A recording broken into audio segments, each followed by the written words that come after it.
We are the Iowa High School Athletic Association.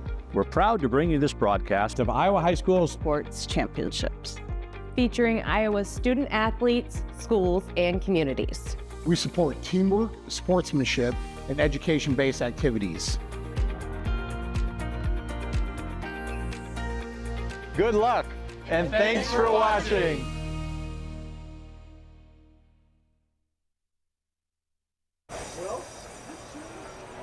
And a good afternoon, everybody. Welcome inside the Unidome in Cedar Falls, and welcome to the 2025 IHSAA football semifinals presented by Iowa Farm Bureau. As we're headed into Class 3, our final two games of the weekend, games number 13 and 14, where Bishop Heelan from Sioux City, the 4 seed, and Wahlert Catholic from Dubuque will meet here in Cedar Falls for a spot next week's state finals. The Golden Eagles, number 16. Both teams are 9-2.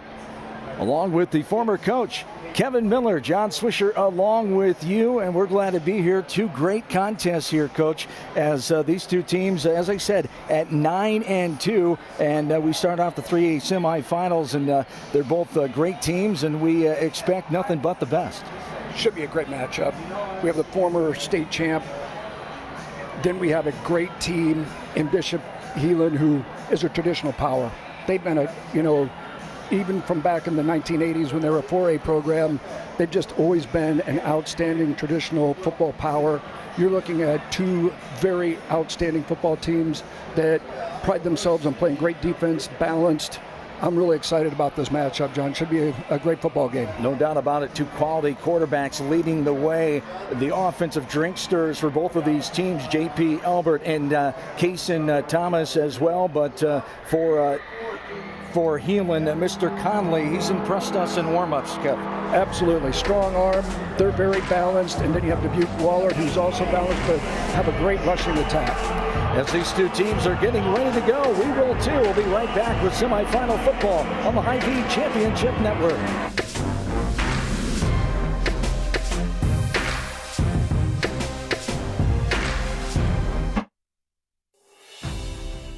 Hello, I'm Brent Johnson, a fifth-generation farmer from Calhoun County and president of the Iowa Farm Bureau. And I'm Tom Keating, executive director of the Iowa High School Athletic Association. We're excited to have you join us for our state football championships.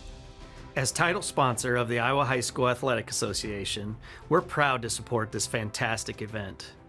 At the Iowa Farm Bureau, we believe that strong farms and strong schools fuel strong futures. Iowa farmers are some of the most productive individuals in our state, working endlessly to grow and raise nutritious food that helps sustain the communities we all call home. Student athletes are also incredibly productive, dedicating countless hours to train and excel in their sports. Partnering with the Iowa High School Athletic Association allows us to celebrate the achievements of both groups while providing meaningful support to help Iowa's student athletes thrive. Reaching the state football championships is no small feat, and it takes a strong support system. Thanks to the Iowa Farm Bureau, we're able to honor students for their outstanding achievements, both on the field and in the classroom.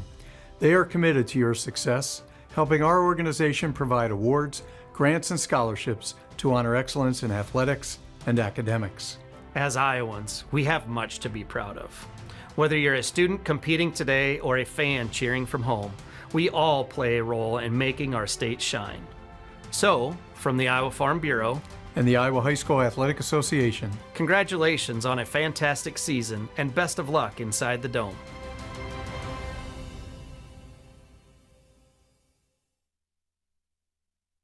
Something exciting is growing on Iowa farms these days. Innovation. From tractors that seed, weed, and harvest with data-driven precision, to drones that scout or plant cover crops to protect soil and water. Even our animals live in smart homes with round-the-clock care. Technology keeps your food safer, water cleaner, and makes us more sustainable. Because what we do here benefits everyone here. Life on the farm makes everyone's life better. Why am I seeing yield differences in only 2 of my fields? Great question, Evan. I've taken some soil samples, and it looks like you might have some fertility issues, especially in that northern field. Take a look. Nothing gets past you, Rick. Hey, How long you been back there? An agronomist never tells. From personalized insights to year-round support, Channel agronomists always show up. Channel, all in, all season. IHSAA Semifinal Football is brought to you by the Iowa Farm Bureau, proud title sponsor of the IHSAA, championing youth through sports and education. And by Cookies, epic sauces and bold seasonings. Remember, smart cookies use cookies. And by the Iowa Bankers Association. Iowa Banks, your partner through it all. And we're back inside the Unidome on this Saturday afternoon, getting ready for the first of two Class 3 semifinals. As the opening kickoff, seconds away, as Wahlert Catholic will kick off to Bishop Heelan. A lot of intriguing matchups in this one, Coach Miller. There certainly is. You have Wahlert, the defending state champ, who has come in and the last 2 or 3 ball games have really been playing outstanding football. You have Bishop Heelan also playing the best football when it counts. Have a great quarterback, and obviously Kason Thomas, outstanding running back. Defensively, they do a great job just keeping everything in front. We're looking forward to an outstanding matchup here this afternoon. As Victor Ferreras Franco will kick it off.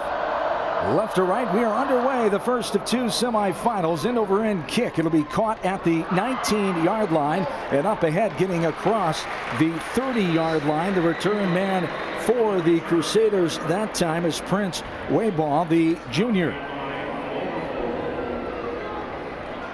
As Heelan Catholic will come out with their offense, Noah Conley leads the way. The 6'1", 180-pound senior, 10 touchdowns on the year, 1,291 yards against this Wahlert Catholic defense. Has 2 shutouts. They only allow 11 points per game. That's third best in 3A. It's Heelan in their I formation. 2 receivers split. There's a handoff to the first man through. There's Kason Thomas, the University of Iowa Hawkeye football commit.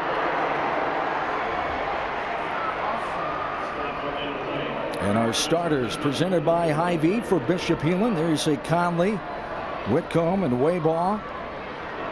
And Kason Thomas, the running back who just went for, got a loss of 1 on the play.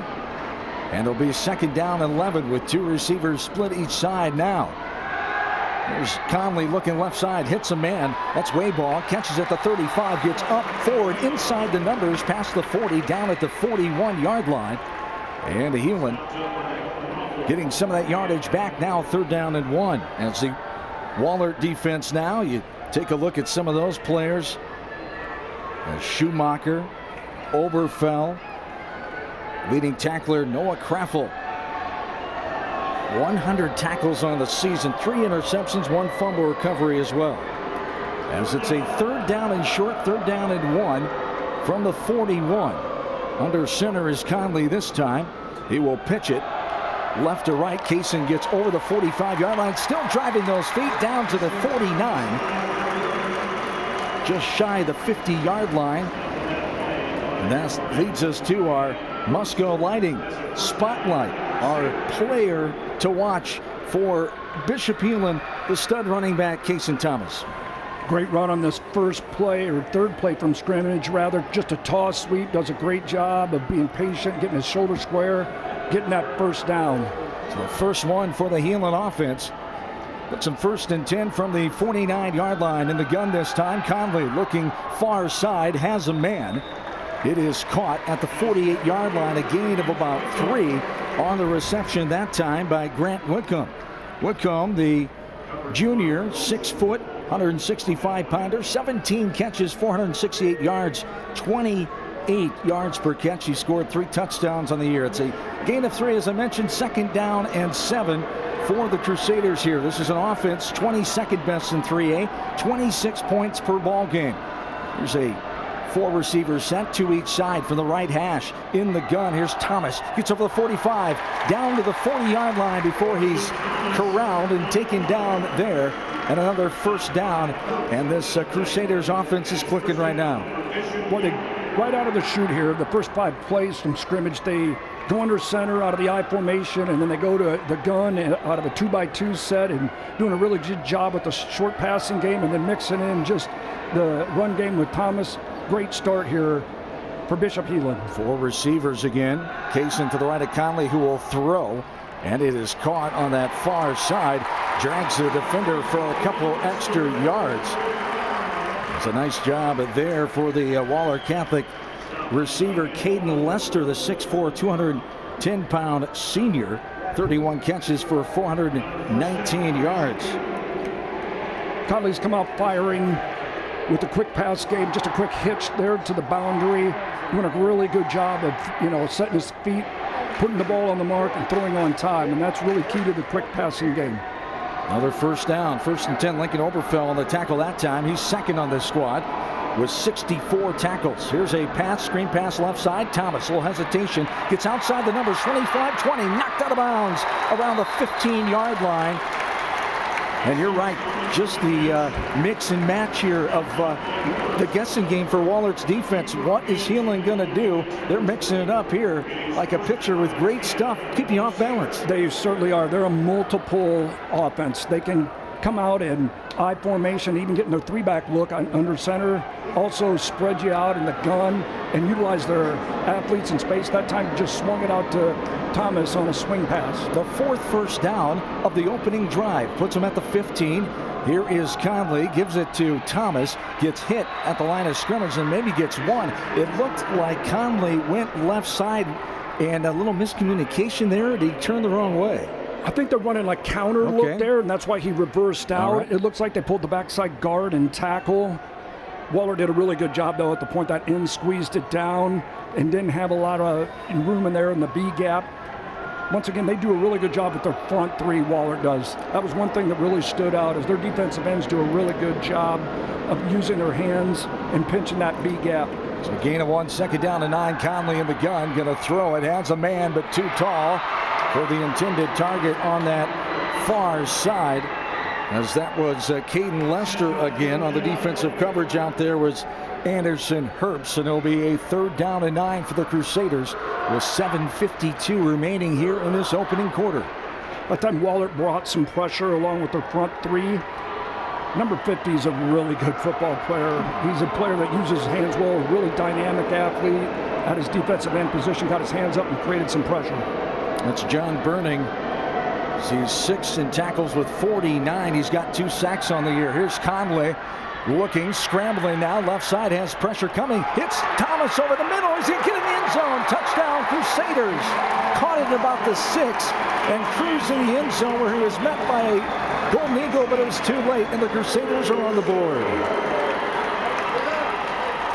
So Bishop Heelan with an impressive opening offensive drive. Conley does a really good job of stepping up in the pocket, has great awareness. That's just his check down there. And Thomas does a really good job of sensing that pressure as Conley's stepping up and makes himself available there in the middle of the field. Great execution. Now here is the extra point from Riley Lowry, and he'll kick it right through.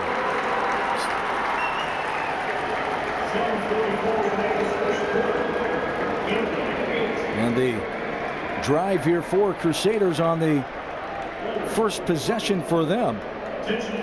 Outstanding opening series. This opening drive consisted of really a balanced attack of rushing the football, throwing the football, utilizing Kaysen Thomas in the pass game and in the run game, giving a variety of things for Wahlert to prepare for and to defend and align to. Outstanding first series. Wahlert obviously is going to have an opportunity here to respond here with their opening series. 7-0. Bishop Heelan with the advantage in this one right out of the gate, and they took a lot of time off the clock. They did. They did a great job once again of mixing up their play calls, their formations. They give a lot for Wahlert to prepare for sure here in this opening drive. The kickoff for the Crusaders here as Connolly will kick a bouncing ball. It'll bound and stays in bounds. Takes a Crusader bounce. It'll be picked up to the 11-yard line. It's fumbled. Getting back on it was Herbst, but then tackled right at the 5-yard line. And the Crusaders throwing the curveball there with that bouncing ball. Wahlert wasn't expecting it. Very difficult for a returner, obviously, to pick up a ball like that that's bouncing all over the place. That's why, similar to an onside kick, that's difficult to recover. And fortunately, they were able to get back on that. But with very poor field position here, starting at the 5-yard line. Anderson Herbst was able to cover it up. It's just outside the 5 at the 6-yard line. J.P. Albert leads this Wahlert offense as you see the starters. As they do a lot of mixing and matching too, they'll have 2 receivers, 1 man in motion right to left. That's Brody Schumacher, and here's a run right up the middle on the first offensive play as Anderson Herbst gets the first call. The 6'1", 190-pound senior running back, fullback, 51 carries, 509 yards, 4 touchdowns on the season. He also 5 touchdowns running, I should say, 4 on the receiving end. He does a lot of mixing and matching himself. He certainly does. That time, a little shovel pass with orbit motion. Love the play design. And a gain of 2, 2nd down and 8. 7 minutes to play in the opening frame. Here is Albert. He's going to run the option, pitches it to Herbst, who gets over the 15-yard line. Check that. That was not Herbst. That was Brody Schumacher, the 5'8 senior. Schumacher, 39 carries, 324 yards. He's got 3 scores on the season. Wahlert's going to give you a lot of different types of motions. They run jet motion, orbit motion. That time they ran like a reverse type motion there, and then ends up running like lead option, attacking that edge with the option game. Really difficult. Assignment football is going to be expected here from Bishop Heelan. First down for Wahlert Catholic. 1st and 10 as Albert gets the snap. He rolls out, throws it, has a man right there. It's caught at the 27-yard line, then shellacked out of bounds. As on the reception, Brody Schumacher getting there on the takedown that time was Grant Wickham for the Crusaders, and another 1st down. As you can see, just a simple roll here up some play action, great layered concept here into the boundary, and did a great job of delivering a strike and a great catch near the sidelines. Whitcomb, 6 interceptions on the year. As a quarterback, 6 foot, 165-pound junior. Ball's on the right hash, man in motion right to left is Schumacher. Here's the option pitch, this time on the far side. It's Schumacher and gets taken down in the backfield. Great penetration on that far side for the Crusaders, and coming up with the tackle for the loss that time was Matt Meyer, as he's got 11 tackles for a loss coming in. The 6'1", 185-pound senior, great defensive play.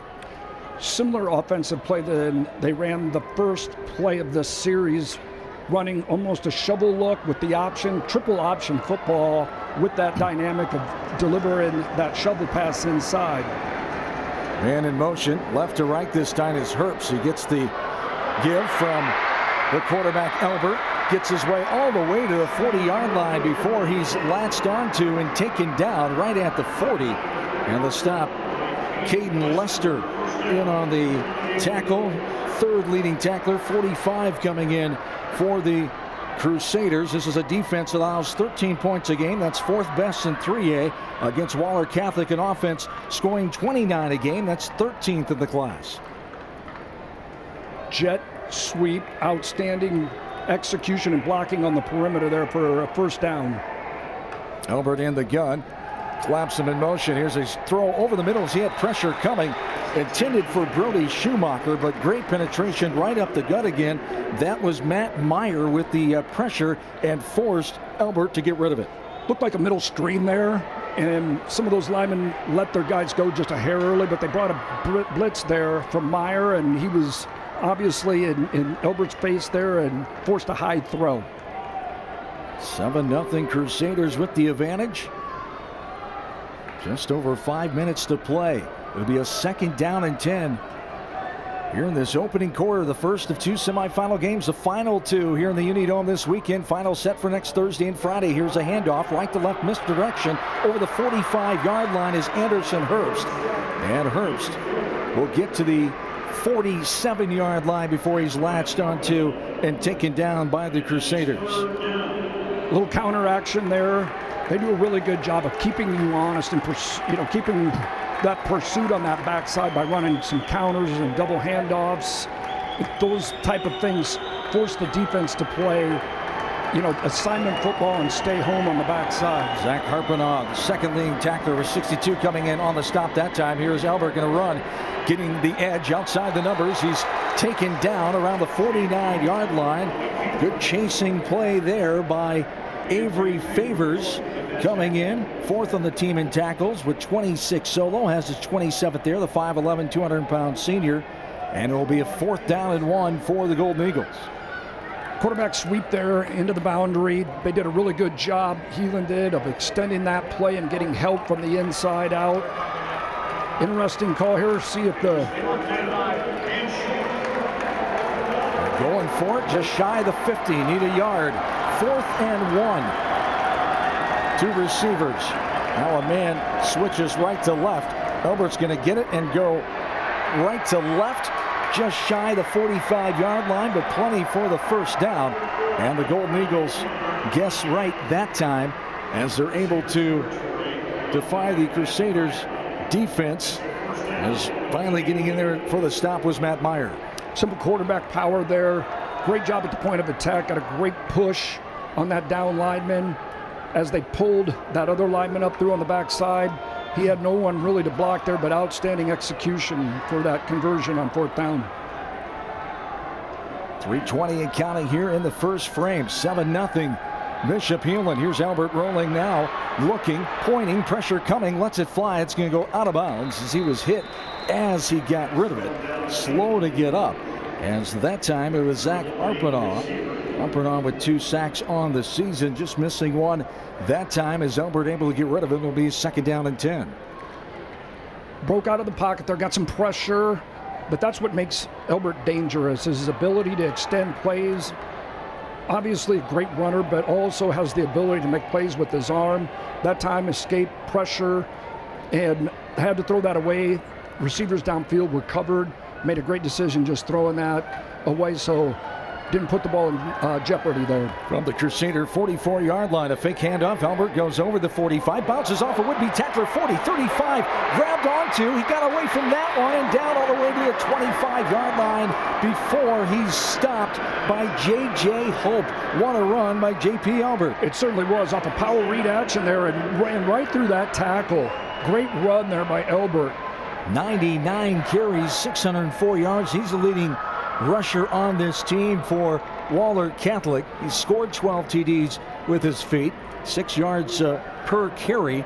He's had a touchdown of 39 on the season. Good gain that time. The 20-yard rush for J.P. Albert sets up another first down. Here is the give right to left to the middle of the field and crunched down shy of the 20-yard line, about the 22. The handoff to Brody Schumacher, the 5'8 senior. As they'll gain about 2, will be 2nd down and 8. Off a jet action there, went in a power off tackle. Heelan does a great job there of getting inside out pursuit and squeezing that down. As the Wahlert Catholic offense looking at the wristbands of what the call came in from the sideline. Jamie Marshall, the head coach. 7 season, 47-24 for Wahlert Catholic. Bishop Heelan, John LaFleur, his 4th season, 28-15. John LaFleur, the former Iowa Hawkeye, of course, in the late 90s. And he has taken over this program in his 4th season now. Came back to his alma mater. He was a part of some of that success for this Heelan Catholic program. A timeout on the field with 2 minutes to go here and a 2nd down and 8.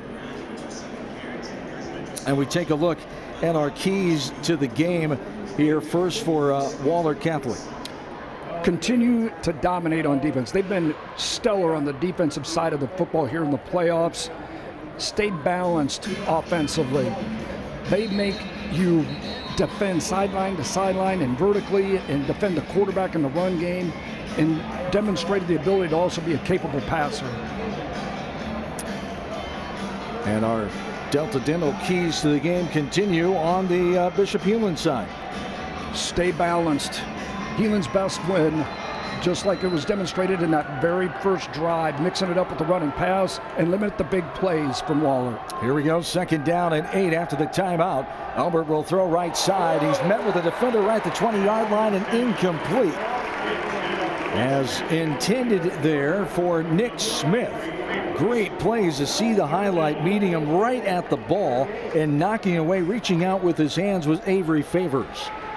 Yeah, looking for that crosser there. Had a vertical route that came open late, but had to check it down on that shallow cross route.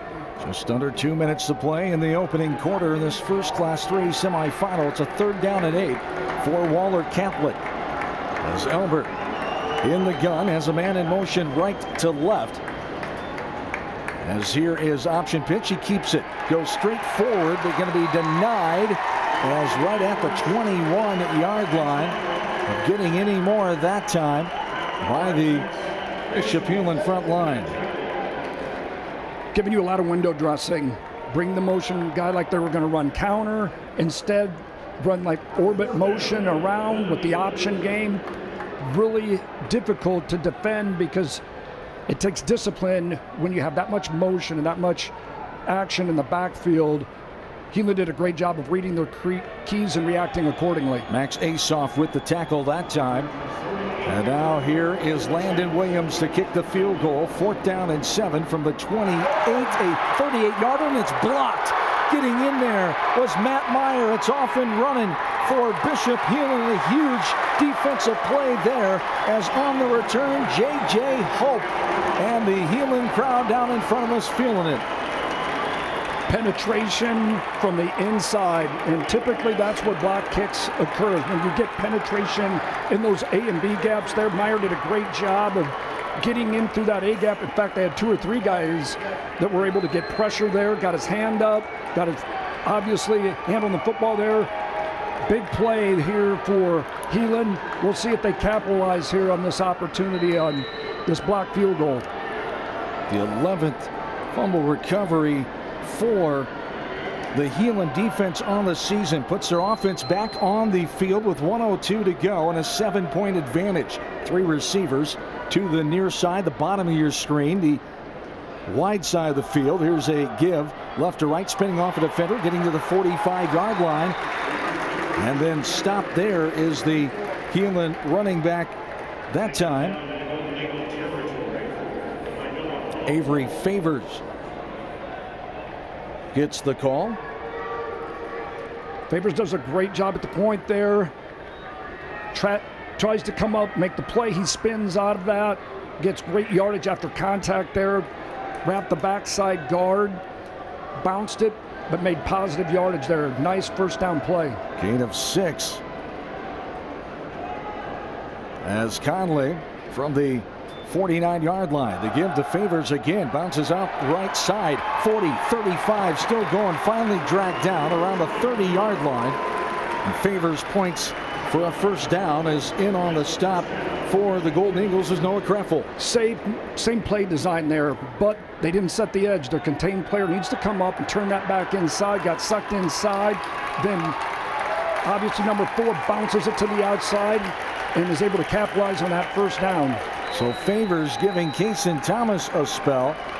Thomas getting back in there now, but that is the end of our 1st quarter with the score. Bishop Heelan 7 and Wahlert Catholic 0.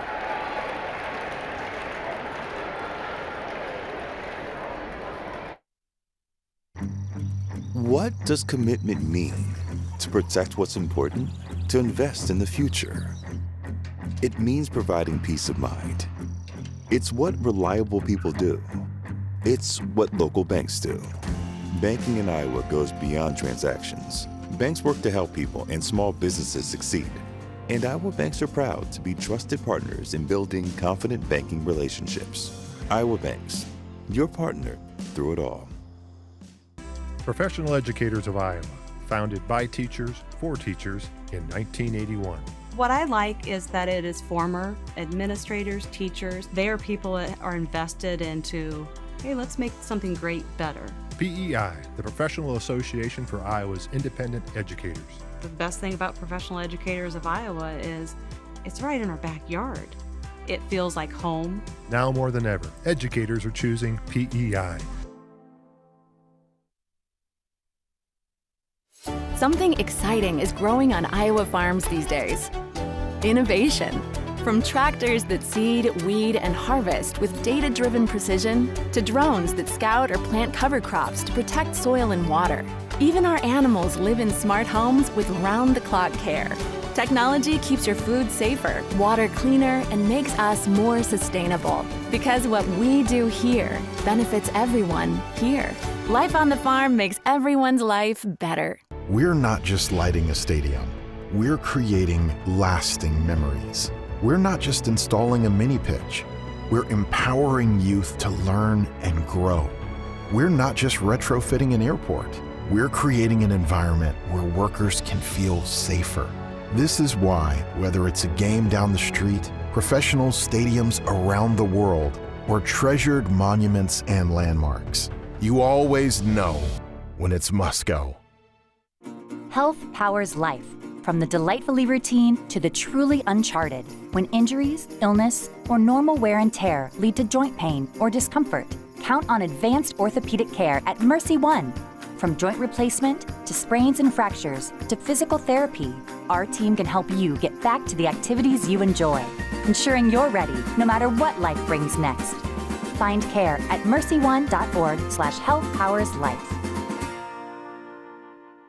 Nothing matters more than our community and our patients. So when flu season's here, I love that I get to help protect them. When you get your flu shot at Hy-Vee, you can earn a 20-cent fuel saver. Scheduling your flu shot appointment is quick and convenient. Because you can just walk up when you're shopping or schedule an appointment, whichever works for you. Allowing you to pick a time that's best for you and your family. Keeping families and communities healthy feels good. Visit your Hy-Vee pharmacy, get your flu shot, and earn a 20-cent fuel saver today. IHSAA Semifinal Football on the Hy-Vee Championship Network is brought to you by Hy-Vee, a proud partner of IHSAA. Hy-Vee, where there is a helpful smile in every aisle.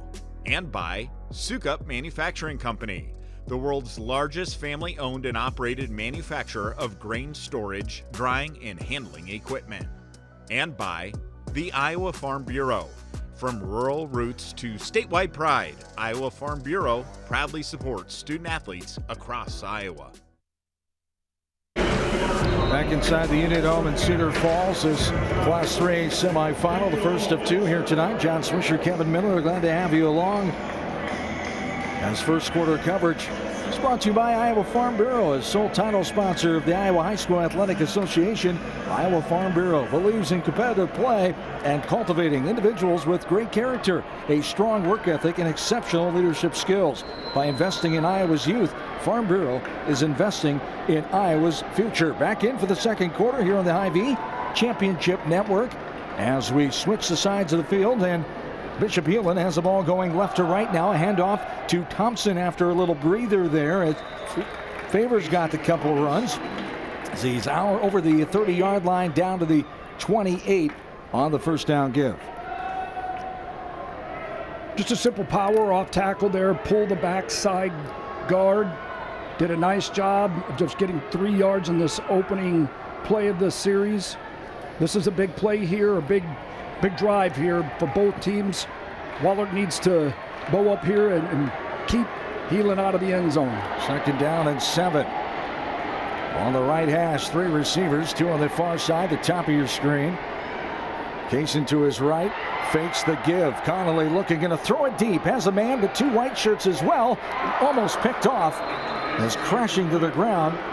The intended target and the man who almost got that interception. It was intended for Grant Whitcomb. Whitcomb, the 165-pound junior, and then breaking it up. almost snaring that for his 5th interception of the year was Brody Schumacher. Schumacher was in great position, double covered there, taking a shot. Really a good play call there, but very well defended. Anderson Herbst was in the neighborhood as well for Wahlert Catholic. 3rd down and 7 from the 28. 4 receivers this time, 2 each side. Calling the play is Noah Conley. Now backing up. Now we're going to have a timeout. Timeout on the field for Bishop Heelan.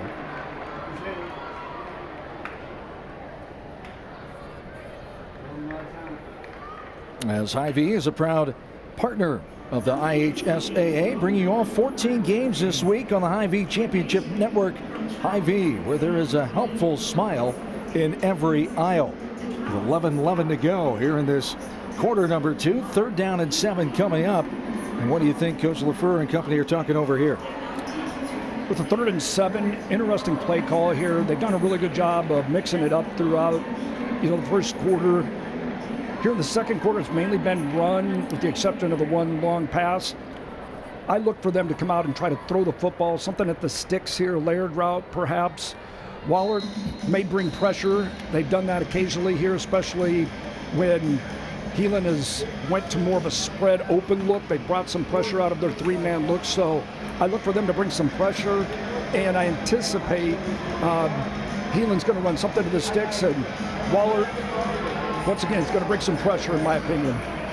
3rd down and 7 it'll be. Bishop Heelan in their 40th playoff appearance, a 60-35 record coming in.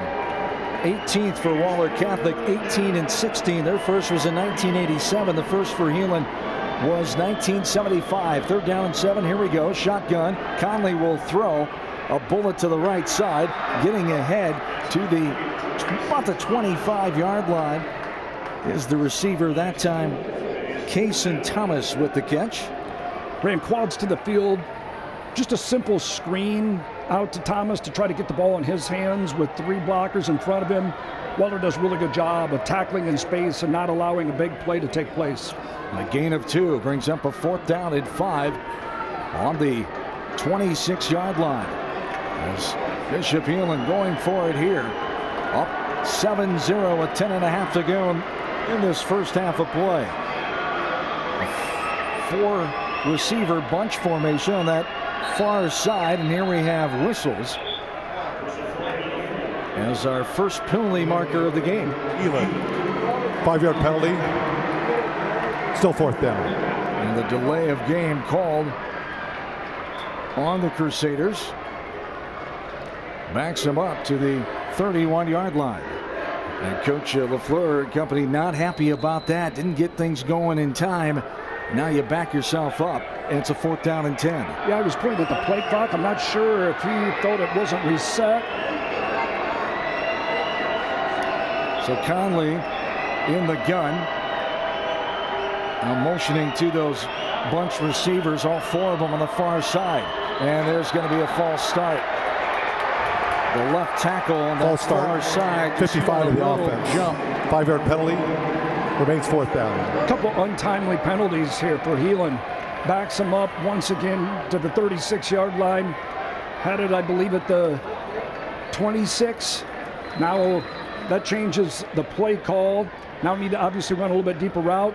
Now I really fully anticipate Wahlert bringing some pressure here.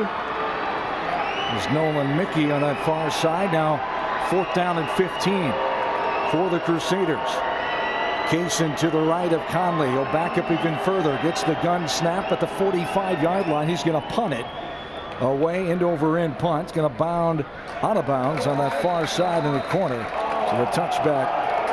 Oh, the Bishop Heelan faithful, but it looked like it went out just before. What do you think on that? Boy, that's a tough one there, close, John. wasn't it? It is really close, and it's from this angle, it's really difficult to see where that ball crossed the sidelines. Here's the replay.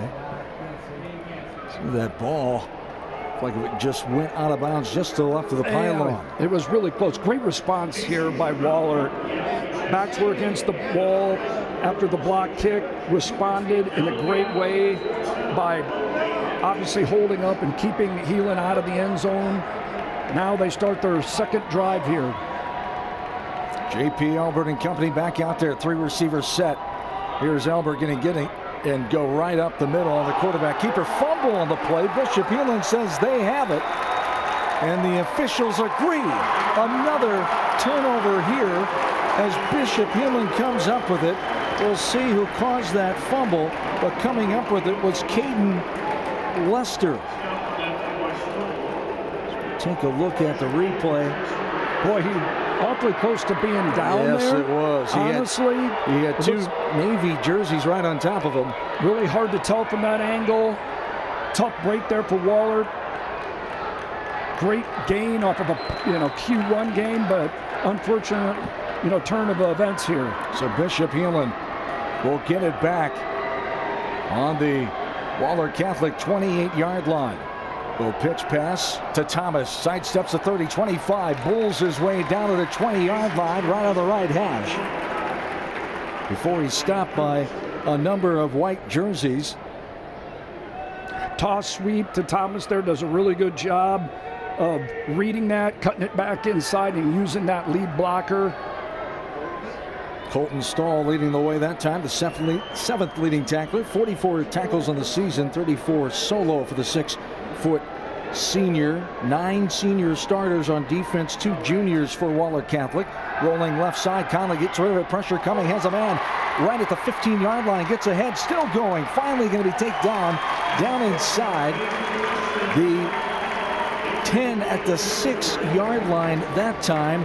And great catch and yards after catch by Caden Lester. Play action, boot action off of a power play. Had the tight end dragging there. Great strike with the guy right in his face there. Outstanding throw from Connolly. Outstanding catch and play after the catch. Overall, tremendous execution on the play action. 9-12 and counting. First down and goal from the 6 now. As here is a handoff to, as down is Kason Thomas. Sure what happened that time. Boy, it looked like he when he landed, his leg kind of buckled underneath of him. You could see right here that left knee as he came down from as he turned in the air. Landed on that left leg, and it looked like it buckled on him. Hopefully, there's nothing structurally wrong there with the knee. So he came down in pain, as you saw on the replay, then lost the ball. 7-0 Bishop Heelan, yes, for Bishop Heelan. Hopefully everything's okay with Kason Thomas. We talked about him being a commit. He was our one of our key players of the game in this matchup. Kason Thomas, 6'3", 225-pound senior, 210 carries, 1,379 yards.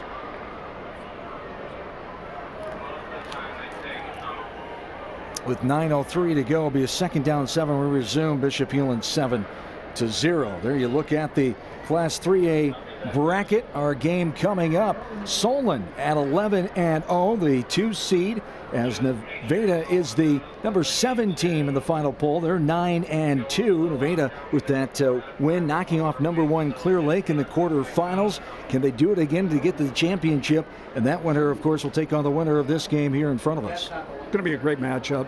You have 2 contrasting styles of play. You have Solon, who has tremendous athletes across the board. You have Nevada, who is a real physical, dominant team up front. When they played Clear Lake, they did a really good job of just establishing the line of scrimmage and playing physical, and I anticipate they're going to bring that same element to the game this evening against Solon. And Solon has obviously a tremendous quarterback in Eli Campman, a dual threat quarterback that can hurt you with his legs and with his arm. I look for a real great football game here that ultimately could come down to the 4th quarter, and it's going to come down to miscues and the team that can prevent turnovers and prevent big plays, like in most situations in games. Thomas is up, walking off those 2 winners of Class 3A. will meet next Friday afternoon at 1 o'clock in the 3A championship game. There you see teammates on a knee now coming over to have a word with their star running back, and you just hate to see that, Coach. I know you went through that a time or two, unfortunately, in your coaching days, and you just hate to see a player like that, any player, of course, coming off with an injury, and hopefully Thomas will be able to return, but it doesn't look great right there for the young man. No, it certainly doesn't. He landed awkwardly. When you see the knee buckle the way that it did as it was bearing the weight, it certainly looks, like there could be something that is definitely going to impact his ability to play for the remainder of the game. So Favors, who got some carries earlier, is back in there in the tailback spot for Bishop Heelan on a 2nd down and goal from the 7 with 8:45 and counting. Here is a rollout by Conley. He's looking, he's going to keep it and run and into the end zone. Touchdown. Touchdown Crusaders on the 2nd score of the game. This time it's Noah Conley with his 11th. Check that, 4th touchdown run of the season. Typically, Conley's not a runner. He's more of a, pro-style quarterback, sit in the pocket, but demonstrated his ability to make plays with his legs as he extended that play and with a big touchdown run. Now the extra point here for Diego Gonzalez. It's up and right through, tucks it in the right upright. And with 8:38 to go in this first half, it's 14-0 in favor of Bishop Heelan.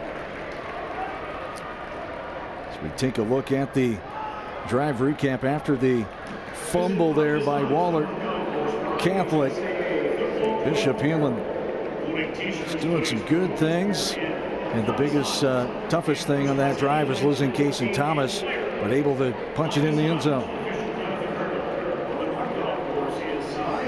There's that quarterback keeper off the right side for Conley to score, the 6'1", 180-pound senior. With the short field, they did a really good job of executing, mixing it up with the run and the pass. The play-action pass was certainly a big one there, but having that short field and capitalizing on the miscue, on the turnover with a short field, and with Conley converting that into a touchdown was a key play there. And now Wahlert down 14-0. We'll see how they respond in this situation. And so kick it off. Noah Conley will do the honors again. As Conley from the 40-yard line.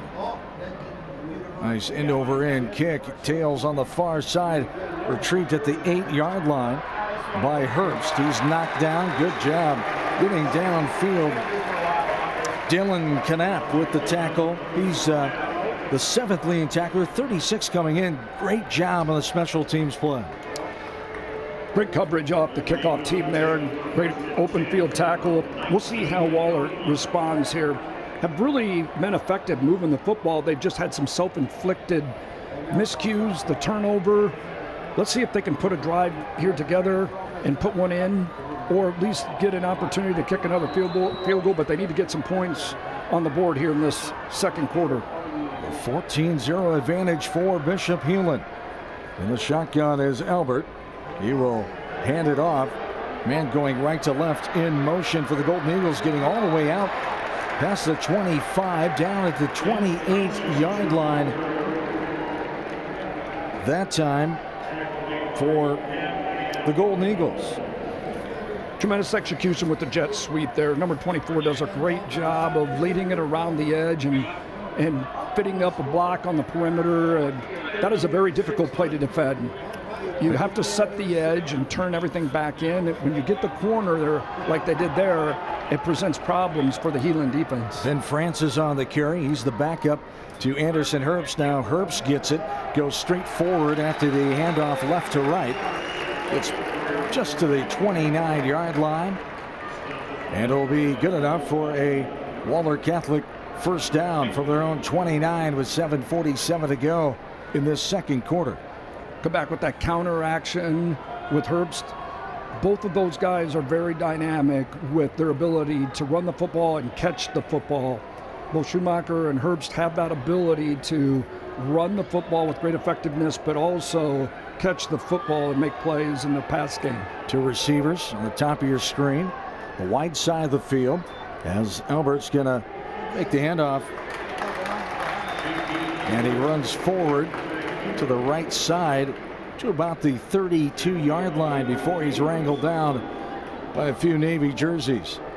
Running the power read here, Wahlert forces you to play assignment football. They run the power read with that action. That defensive end has a choice. Do I slide down and take the quarterback, or do I take the sweep? And so here on a few of these play designs, you have to play assignment football, and that takes the aggressiveness out of a defense. Avery Favors caught him from behind that time, and 2nd down and 7 to the 3rd-yard gain. Albert looking, he's going to throw it deep. Has a man beating the defenders, but it's too long over his intended target there for the Golden Eagles that time, as Josh Olkey not able to catch up to that one. Boy, he had a step on him, just slightly overthrown. Those are the opportunities that, boy, you just don't want to squander, but really good play design there. And he'll bring up a 3rd down and 7 with 6:38 to go. Bishop Heelan with the 14-point advantage. 3 receivers set. Albert in the gun. Looking left. He's going to throw it left. Has a man diving effort. Can't haul it in is Anderson Herbst. And it'll be a 4th and 7 coming up for the Golden Eagles. Just a semi-roll there with the out route. I think he would have been short anyway of the sticks by a couple yards. You run a route like that, you want to try to take it to the 1st down marker there, but came up just a little bit short on that nonetheless. And so now Wahlert is forced to punt. J.P. Albert doing the punting duties. 25, 1,047 yards on the season. He averages 42 yards. Here's a low line drive. It'll be caught the 32-yard line, going left to right, getting the edge outside the numbers. 45 rolled down at the 50-yard line that time. And we do have a penalty marker down on the play. A nice return by Wahlert Catholic as J.J. Hope on the return. Great return, but it looks like it's going to come back probably either during the return. Back. Personal foul, blindside block, number 6 of Heelan. 15-yard penalty from the spot of the foul. 1st down. So Zach Harpenaugh got called for the blindside block that time, and it negates that nice return. Unfortunate penalty there. Would have had great field position, but they're trying to make this game safe, and that's why, you know, those rules and penalties are in place to prevent, you know, those blindside blocks from occurring. All about safety, of course. High school football, as Bishop Heelan will take over from their 26-yard line. The 2 receivers set. Flop Favors is to the left of the quarterback Conley. Handoff to Favors. He dances outside the numbers, gets over the 25, dives to the 30-yard line, and will be down there. Gain of about 5. Is intended to hit off tackle, bounces it. Once again, Wahlert doesn't set the edge. That outside defender needs to come up, set that edge, turn things back in, and when you have that outside, I assume the outside linebacker, they're an odd front running a 3-man look, is in his responsibility should be to come up, set that edge, turn everything back in. In that situation, back bounced it out. Had a really good game there. Gain of 4, 2nd down and 6. 2 receivers again in the gun. Conley looking. Pump fake, now rolling away from pressure, coming back right side. 25, he'll throw it. And there's a flag coming in as pushed down as receivers. The ball was right in the area. As getting pushed was the Crusaders' Grant Whitcomb, as the entire sideline, it was right in front of them, and they petitioned the official for that one, and he saw the same thing as the ball was just to the right, coming in there, making contact with Brody Schumacher. What do you think on that one? Yeah, that unfortunate call. Yeah, pass interference. He was just playing aggressive. Right to the defense. 15-yard penalty. On the ball was thrown behind First down. him. Defender was just reacting to what he was seeing. Unfortunate. Granted, in real time, I had to agree with the official, but seeing the replay, and they don't get the benefit of that. It's tough in that regard. Of course, no replay in high school football, as Bishop Heelan gets the benefit now with a first down and 10 on the right hash. 5:32 to go here in the second quarter. Bishop Heelan trying to add to their 14-0 advantage. Here's the give to Favors. He gets out of the grasp of the tackler, but able to wrangle him down as Noah Kraffel there, the leading tackler for Wahlert Catholic. Well defended that time. Kraffel's a tremendous linebacker. Really impressed with him on film. Very instinctive. Does a really good job of, reading his keys and being in good position to make plays, both in between the tackles and in space. 37 solo tackles for Kraffel, 6'3", 210-pound senior for Coach Marshall and company. Man in motion left to right. Conley will give to Favors. He gets over the 45, loses balance a little bit, and there was a defender ready to meet him right there for the Golden Eagles. Colton Stahl with the takedown, and it'll be a third down here, I should say, and 7 after the yard gain with 4.5 to go in the second. Great team defense there by Wahlert. Great position once again. Defensive line's doing a better job of asserting themselves and not allowing themselves to get pushed from the line of scrimmage. 3 receivers set, 2 on the top of your screen, and the shotgun is Conley. Conley looking middle, now right. Gonna throw it down the sideline, has a man, it's caught at the 29-yard line and taken down. J.J. Hope with the reception. And a perfect ball thrown there by Noah Conley. This is a big-time throw. Wow. Honestly, to be able to throw that in the hole there on the line, in between the safety, that's a big boy throw there. Outstanding throw by Conley there. Only could throw it in one spot for his guy to make a play. Another first down and a 27-yard pitch and catch there for Bishop Heelan. First down and 10 from the 35. Here's a throw left side, bounds up in the air. Diving for it is Wahlert Catholic, and they'll get their first turnover. Hauling that one in for Wahlert Catholic is Colton Stahl with his first interception of the year. This was a big play at a crucial time in the second quarter. Got his hands up. Number 8 does a great job of making a play. Now, this is a unique opportunity for Wahlert here to capitalize on this turnover and get a score here before halftime.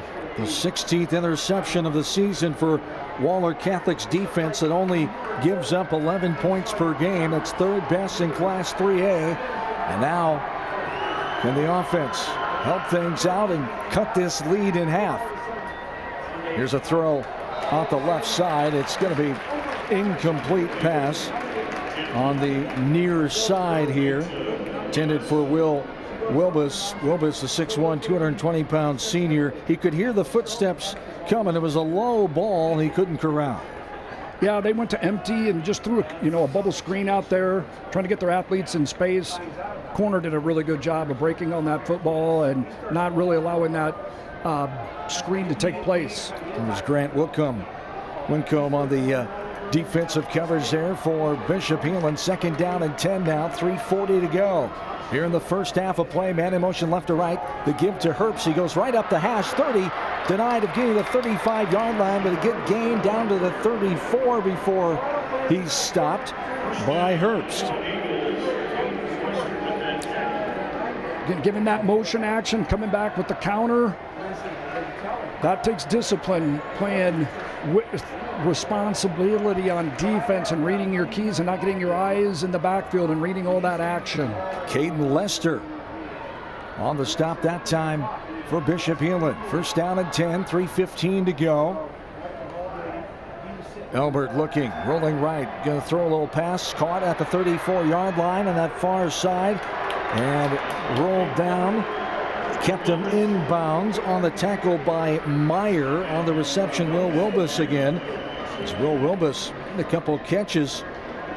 He's got 5 for 25 yards on the season, 168 yards on the ground for Wilbus as he gets a gain of 9 in that one, 2nd down and 1. Great execution by Wahlert there. Just a simple play action, fake the jet, slip the back out into the flat, easy pass and catch there. 2.5 to go. Elbert looking down the far side, has a man out there, and it is incomplete. We have flags coming in. As appears to be pass interference. Going for the ball around the 20-yard line was the Wahlert Catholic receiver that time. So we take a look at this replay. Pass Strong interference. throw by Elbert. Defense, number 14, 15-yard penalty. Thrown here. 1st down. And corner had no choice but to run into the receiver as he was coming back to make a play on the ball. They faked like they were going to run kind of a toss action, and outside receiver obviously had a step just slightly underthrown, and the corner ends up making contact prior to the ball arriving. There's a no-brainer there on the penalty. J.J. Hope on the pass interference. Josh Olkey was the intended target, wearing the number 2. And will be a 1st down for Wahlert Catholic. 2:28 to go here in the first half. So they try to get on the scoreboard for the first time in this one, down 14-0. 2 receivers on that far side, man in motion. The give to that man in motion as going right to left over the 40, 35, 30, taken down inside the 30-yard line on the run that time. Great execution by Wahlert here, running this jet sweep right at you. You can see how they get a number of blockers out in front of him there. He's real patient and allows a lot of those blocks to set up, and then is able to get to the outside there. Outstanding blocking on the perimeter from the Wahlert receivers. Ben Francis on the run that time for Wahlert Catholic. Gain of 7, 2nd down and 3. 2 receivers, man in motion right to left. Elbert takes it at the 30-yard line, looking down the right side, has a man going up, and it's batted away. Intended in the end zone again for Josh Olkey, and good defensive coverage out there by Bishop Heelan. One-on-one, underthrown just a hair again. It was a play that both had an opportunity to make. Corner does a really good job of high pointing the ball and knocking it down. And that was the same matchup previously on that interference. J.J. Hope won the battle that time and got the ball knocked away. 2:15 to go here in the second. 2nd down and 10. Ball's on the left hash. Trips on the far side. Now a man in motion. Little shovel pass ahead. Herbst runs over a defender and gets down inside the 15-yard line. Threw off Bishop Heelan defense that time with the shovel pass from Elbert to Herbst. Ran this earlier in the game where they bring him underneath with the shovel action, or he can pitch it. Puts a lot of strain on the defense there. They have to have somebody on the shovel, somebody on the pitch, and someone on the quarterback. Just a different look. Really like that play design there from Wahlert. On the 12-yard line, 1st down and 10. Man in motion now, curling back around is the man Francis, now getting the ball, going to the 5-yard line, pinballing off of Crusader defenders down to the 5 is Anderson Herbst. And Wahlert Catholic sitting pretty now, trying to score with a 1st and goal from the 5. Running the counter again, having a lot of success there with the counter play. From the left hash, Albert will get it and go straight forward, but he's latched onto and taken down. Good job by Meyer. Matt Meyer getting in there and taking him down. A timeout. Matt Meyer does a really good job here. You can watch this as he, see how he takes on that blocker. Takes him on with his inside, has his outside arm free. Textbook play by a linebacker there. Outstanding job there by Meyer. So Wahlert Catholic will take the timeout. They've got one remaining. Bishop Heelan has two on their side of things with 1:08 to go in this second quarter of play. And what would you go to on a 3rd down and goal from the 2 now? Boy, I really like when they put your defense in conflict with that triple option look, with the shovel as well as the option look. Puts a lot of strain, or the wing counters worked exceptionally well throughout the course of the first half there. I'm a big believer. Don't go away from what you have done throughout the course of the season. Play to your strengths. Kids know what obviously they're good at. You need to continue to leverage those things that they've executed throughout the course of the year. So Wahlert Catholic on the 3rd down and goal from the 2. Albert in the gun. He will get it and run towards the middle of the field. Plunges his way forward, but will be denied. And down right at the 2-yard line. Looks like a QB sweep. You know, with that ability to either extend it, just kind of reading it. Walt Heelan does a really good job there, playing off their blocks. Had every guy accounted for. Sound defense there from Heelan. He was able to get the first down and goal now from the 2. As running left side and into the end zone, touchdown. Golden Eagles strike for the first time in this Class 3A semifinal on the run for Ben Francis. As I mentioned earlier, don't go away from what you do well. They run the jet sweep with tremendous success and effectiveness. Went back to the jet sweep, which has been a staple of what they've done all year long, and executed it really well as Bishop Heelan has crowded inside the box to take away the inside power run.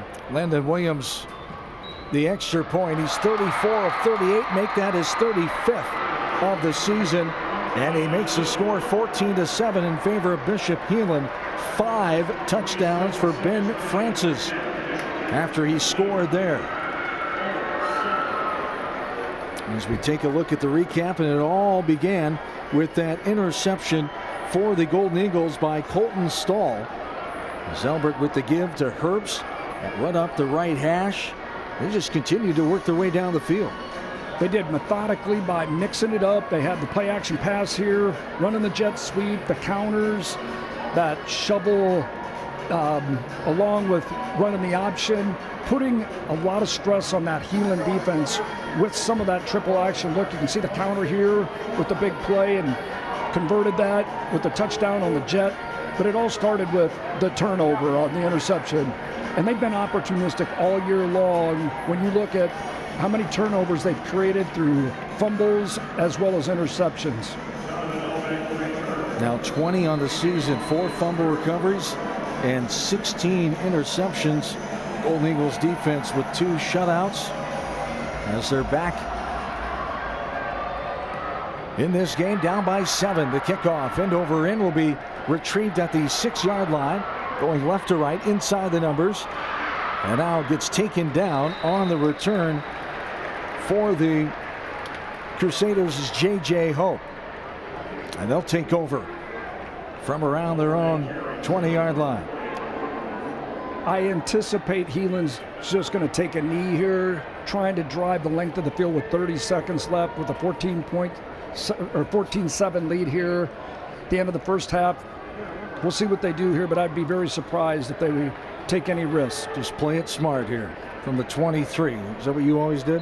I'm pretty conservative. I'll be the first one to admit it. Indeed. Nothing wrong with that at all.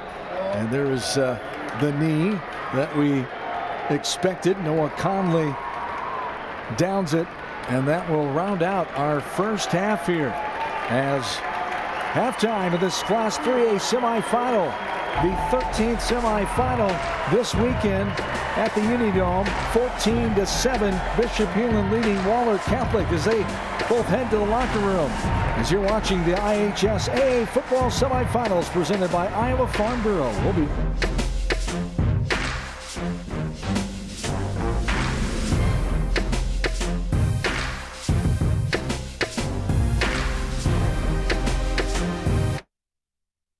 You come alive in the dead of winter and start work early on snow days, because snowed in is not an option. The Kubota Snow lineup of compact tractors, RTVs, and versatile attachments are built to move, plow, blow, and thrive in the winter. So when the snow falls, you can rise to meet it. Right now, bring home select Kubota equipment with 0% financing available or save up to $6,800. Visit GoKubota.com today to find your local Kubota dealer. High school activities have given me the opportunity to get involved and make new friends. Compete in sports that I love and meet new people. Do something I love while building the programs in my community. Not just be a role model off the court, but also be a role model on the court. Make connections and meet new people. They've given me a reason to work hard and better myself for the future. Set good examples to the younger athletes. Have a positive impact on my community. Help us support Iowa high school activities.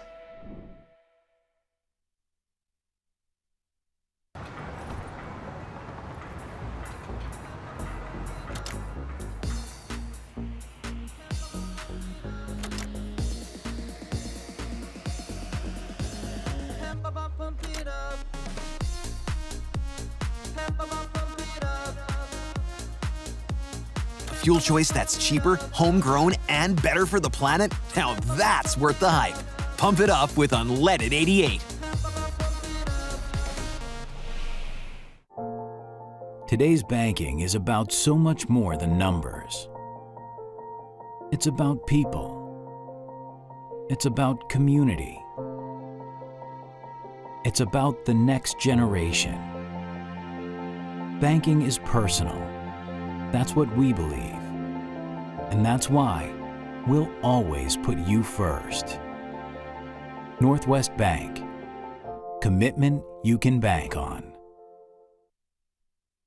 Halftime coverage is brought to you by Northwest Bank, proud to power our local communities with personal and business banking that never stops working for you.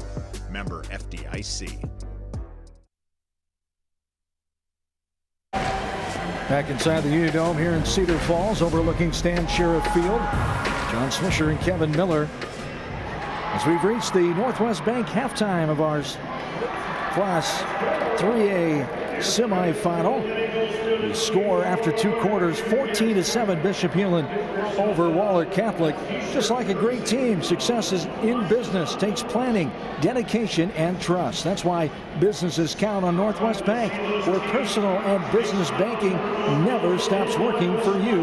Member FDIC. With the teams in the locker rooms, we'll step aside for a message from title sponsor Iowa Farm Bureau and a fun highlight of champions from the last school year at the Athletic Association.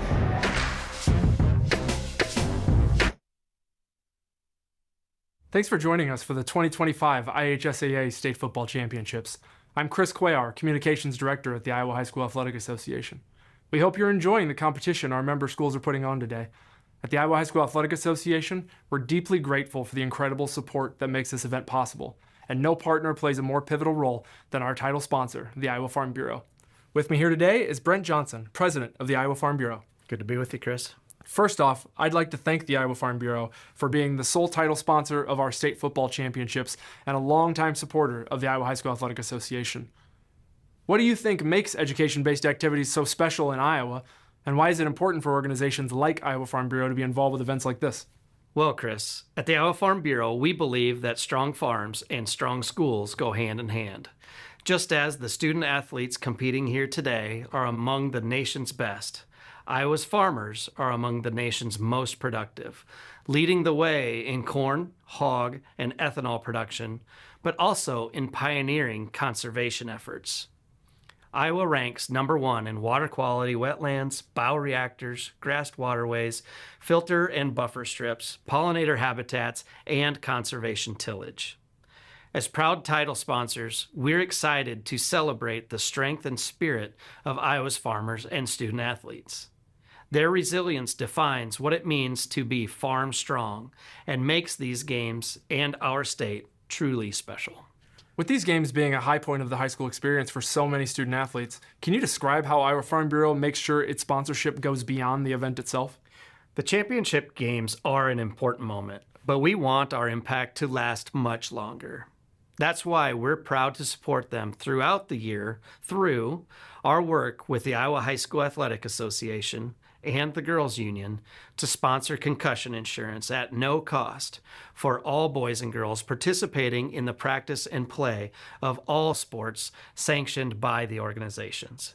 It's an extremely important program and just one way that we feel we can help look out for the long-term well-being of student athletes.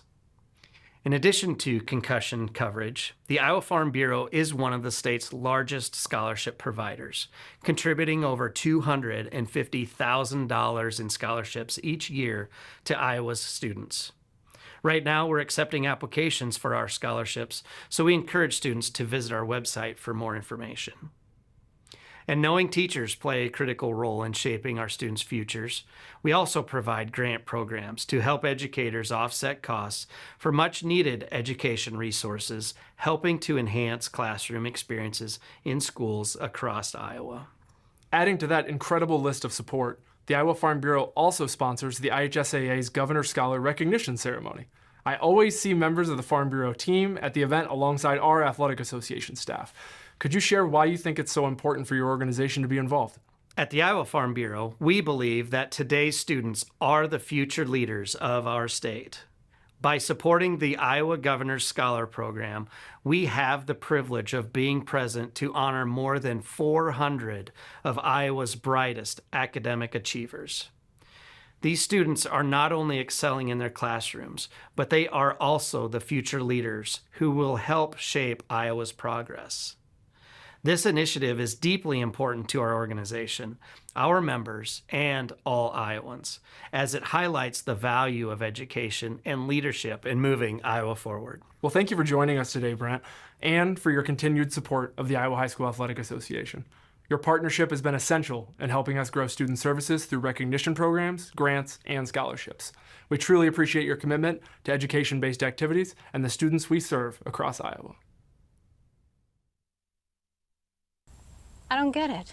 Why is there uneven crop emergence out here? Great question, Jill. From what I've seen, soil compaction from your sprayers and grain carts is the likely culprit. This can hinder root penetration and emergence along field edges. What would I do without you, Tom? Hey, that's what I'm here for. Let's catch up later. I'm needed over in Monroe County. From personalized insights to year-round support, Channel Seed pros always show up. Channel, all in, all season. Nice guy. Excelling in athletics takes teamwork, dedication, and a commitment to excellence. These are the same qualities that help our pig farmers and our communities thrive. The Iowa Pork Producers Association is proud to support statewide high school athletics and the student athletes who make us all proud. Visit iowapork.org/wecare to meet the people behind the pork and hear about our winning approach to caring for our pigs, the environment, and our communities. You love our lineup of legendary Pizza Ranch pizzas. And now, get ready to love the Big Popper. Loaded with cream cheese, Italian sausage, jalapenos, sweet peppadew peppers, and a honey hot sauce drizzle. A little sweet, a little heat, and a whole lot of flavor. Try the Big Popper Pizza, along with our new Chicky Chicky Boom Boom Salad. Only for a limited time, only at Pizza Ranch. Whether you volunteer or hang with friends, play pickleball, read or follow trends. No matter what your retirement style, you deserve healthy eyes and a healthy smile. Some Medicare plans don't cover vision or dental. With Delta Dental, you can save on what's essential. Get coverage and take care of your health. It's peace of mind, so treat yourself. It's more affordable than you might think. Give us a call or visit this link. Hello and welcome to the Iowa High School Athletic Association's Football Halftime. I'm Communications Director Chris Cuellar, and joining me today is ISL Education Lending President and CEO Steve McCullough. Steve, thanks for joining us. Well, thank you for having me. Can you explain what the synergies are between what the Athletic Association is doing and what the work of ISL Education Lending for Iowa students? Well, our purpose is to help students and families succeed in education and career after high school. As a nonprofit, we offer low-cost private student loans. We also offer scholarships and college planning tools to help families make wise choices. I assume there's some people watching who just heard the word scholarships. Can you tell me a little more about that? So right now, you can register to win one of 45 $1,000 scholarships. They're for high school students, college students, and their parents. And you can register at iowastudentloan.org, or you can scan the QR code on the video board. You need to register by December 5th. What are some other resources that people should take away here about ISL education lending? Well, we just launched a new scholarship search service called Step 1 Scholarship Search. It's free for use, and it's customized and personalized so you can find scholarships that are a match for you. For more information about Step 1 Scholarship Search Service or any of our other programs, go to iowastudentloan.org. We got a lot of overlap there with our high school students either on the field or hopefully watching at home. Hopefully they can take advantage of those resources. Steve, thank you so much for joining us. Thank you.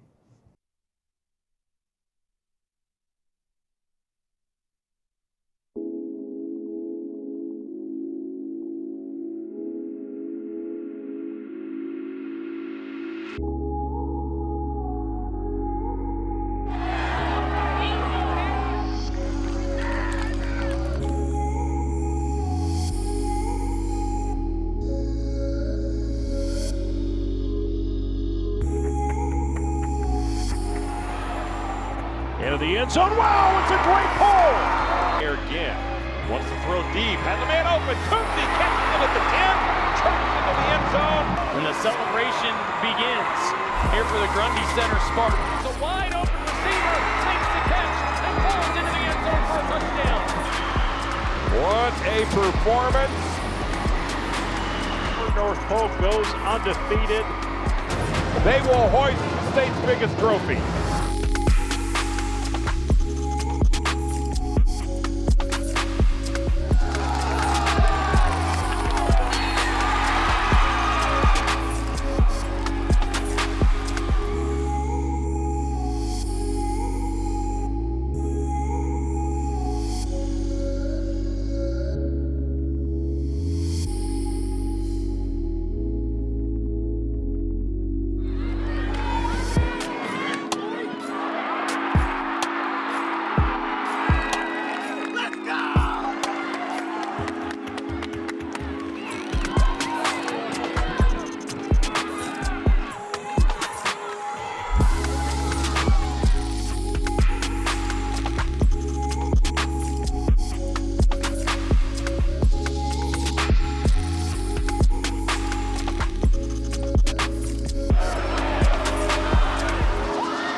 Down the lane, off balance, Jackson with 2 seconds left, and this one is over.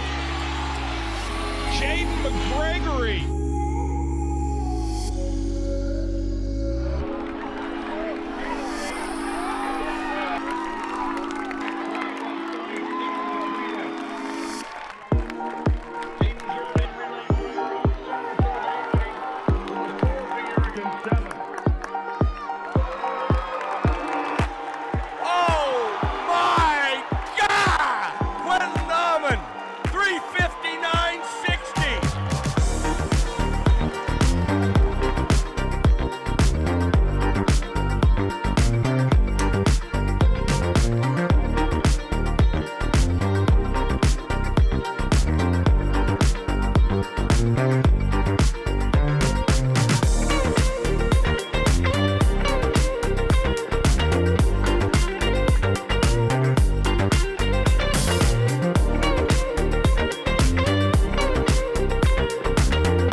We're not just lighting a stadium.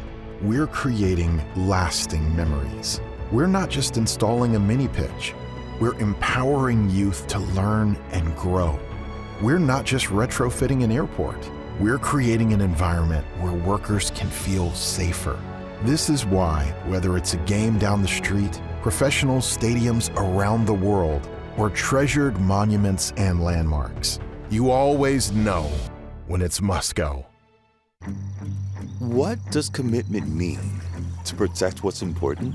To invest in the future? It means providing peace of mind. It's what reliable people do.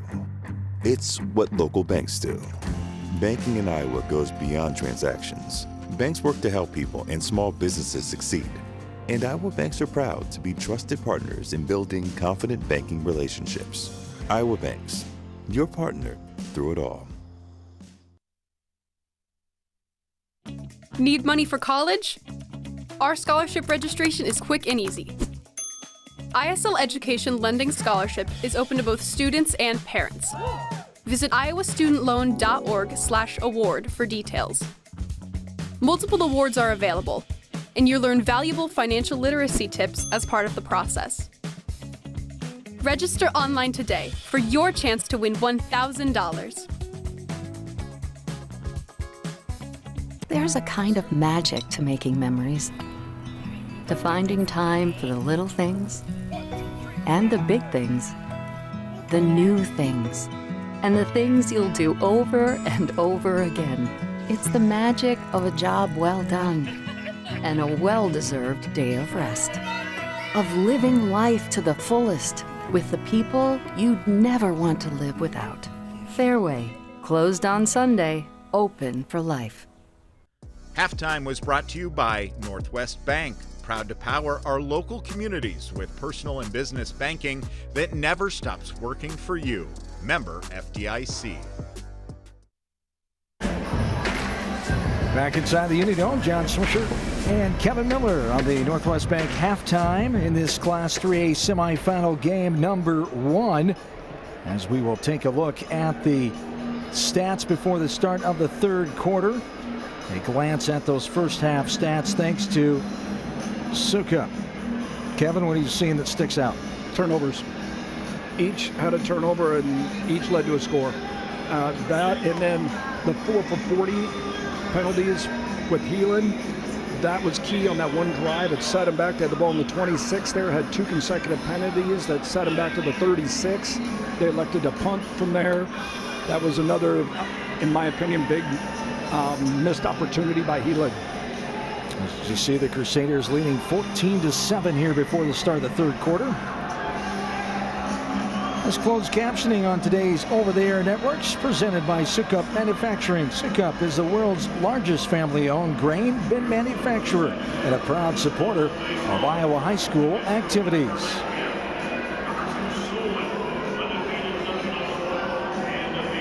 This has been the Northwest Bank halftime. Northwest Bank proud to power our local communities with personal and business banking that never stops working for you. Member FDIC. So you're watching the IHSAA football semifinals presented by Iowa Farm Bureau as we're about ready for the second kickoff here, the second half kickoff here in the Hy-Vee Championship Network as Heelan will kick it away in the form of Noah Conley. We'll see what Wahlert does here on this opening drive of the second half. This is a key drive for them to set the tone here in the second half. And over him, boom away at the 14. The give to Herbst goes up the right side inside the numbers, getting his way inside the 35-yard line before he's wrestled down. Got a little reverse here. Great job of setting that up. Great field position here to start this second half. As Schumacher caught it, handed off to Herbst there for that aforementioned reverse, and they'll take over, will the Golden Eagles, from their own 32-yard line. Underway in the second half of play in our first 3A semifinal. Here's a fumble on the handoff. It's on the carpet and picked up by Bishop Heelan, the second fumble of the game. Second fumble recovery for Bishop Heelan, the 12th of the season.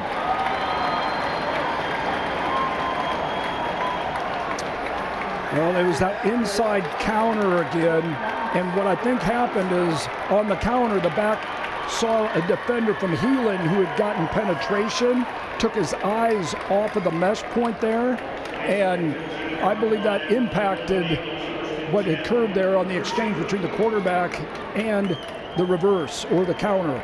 Finnegan Peck, a sophomore linebacker, 5'11", 185, comes up with the recovery.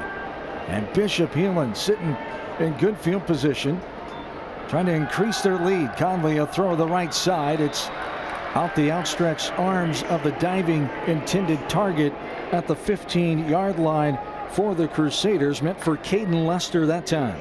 Quick sprint out here, a layered out route.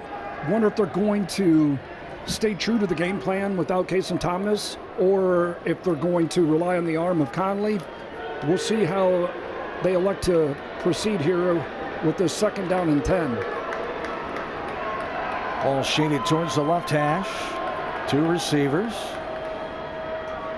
The pitch to Favors. Sidesteps the 15-yard line. Bowls his way down close to the 10. Wahlert able to step up and stop him at about the 11-yard line. Simple toss sweep there. They pull a guard and get the fullback out in front. Wahlert overruns it just a little bit, but overall pretty good team defense by Wahlert being in good position. Josh Olkey and Anderson Herbst combined on the stop. 11-10 and counting here in this 3rd frame. A 7-point lead for Heelan. They're trying to increase that right here with trips to the near side. The bottom of your screen, the wide side of the field is looking right. Now running. Going to throw it back in the end zone. It's caught. Touchdown, Bishop Heelan. Gathering that one in, Grant Whitcomb. His 4th touchdown of the season. You watch here, Conley does a really good job stepping up in the pocket and then delivering a strike again right in the hole. Only place where he could put the football. Great catch. Overall, great execution there. Quarterback, that's difficult to do when you get pressure like that, to keep your eyes downfield and then deliver a strike on the run. So making a statement, Bishop Heelan going up, striking first offensively in this 3rd quarter. And trying to add the extra point here to make it 21-7. Gonzalez, the kick, is up and right through. I might add here, Whitcomb on the season is averaging 27.5 yards per catch. That's pretty explosive receiver there that obviously does most of his damage vertically, but outstanding job there, just sitting down in the end zone there and finding that open area for Conley to deliver a strike. Take a look at how it all started with that fumble. Not able to be hang on to that time by Ben Francis. Heelan coming up with it in the form of the Crusaders, and then the touchdown pass in the corner of the end zone. Perfect pass from Conley to find his man, and the 21-7 advantage. Turnovers are certainly playing a part in the outcome of this game thus far, and we'll see how Wahlert responds here on the 2nd drive they have of the 2nd half. Important that they get something established. Once again, staying true to their identity. Bishop Heelan sent the kick it away with the advantage here. So Noah Conley will do the honors again. The quarterback and also the kicker for kickoffs. As he boots this one down inside the 5, it's retrieved by Herbst on that right sideline. He sprints all the way out to the 24-yard line where Wahlert Catholic will take over, and the Golden Eagles need some positives here, down 21-7 on their first offensive set. Of course, you have a lot of time left in this game. You don't have to get it all back, but you need something to start going your way, as Bishop Heelan able to come right out and put a score on in this 3rd frame. Good point, John. No need to push the panic button here. Stay consistent with what you do. You know, they are certainly effective at throwing the football, but you don't need to abandon the game plan here. Albert in the gun. running back to his right. And off of that right side is Albert on the keeper. Finally dragged out of bounds on that far side. As the Crusaders, Caden Lester getting in there, getting the stop. Third on the team in tackles, coming in with 45 to today. And a good run there for Albert. Simple quarterback sweep to the boundary there, pulled the guard out and around, had the fullback out in front of him. Albert did a really good job of setting that up. Heelan needs to do a better job of containing that play. 7 on the gain, 2nd down and 3. Here's the handoff on the right to left. Run for Herbst right up the middle. And will be stopped at the 39-yard line. 1st down run for Wahlert Catholic. Same play that was the turnover here on the last drive, but this time Heelan wasn't able to get penetration. And when you're able to get penetration, when you're trying to run counters or reverses, that really is a problem for the offense. 3 receivers set, 2 on the far side, man in motion right to left. The fake give. Here's Albert with pressure coming. He's going to get rid of it. On the sideline on that far side, he ran out of room and ran out of time as he was being chased by the man who came up with that fumble for Bishop Heelan moments ago, Finnegan Peck, the sophomore. Just a simple slip off that jet action, get the fullback out in the flat there. Albert does a really good job of just throwing that ball away and living another day. That's the right decision there. Don't force the ball and force another turnover, being down 21-7. 3 receivers again. Albert puts Herbst in motion. He'll get the give. Inside the numbers, outside the right hash.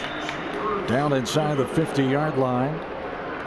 And stopped there by the Golden Eagles.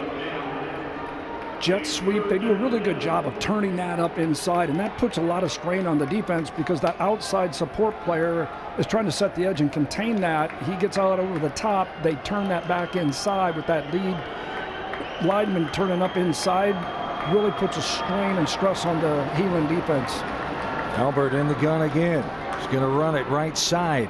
Gets to the 50-yard line before he's stopped there.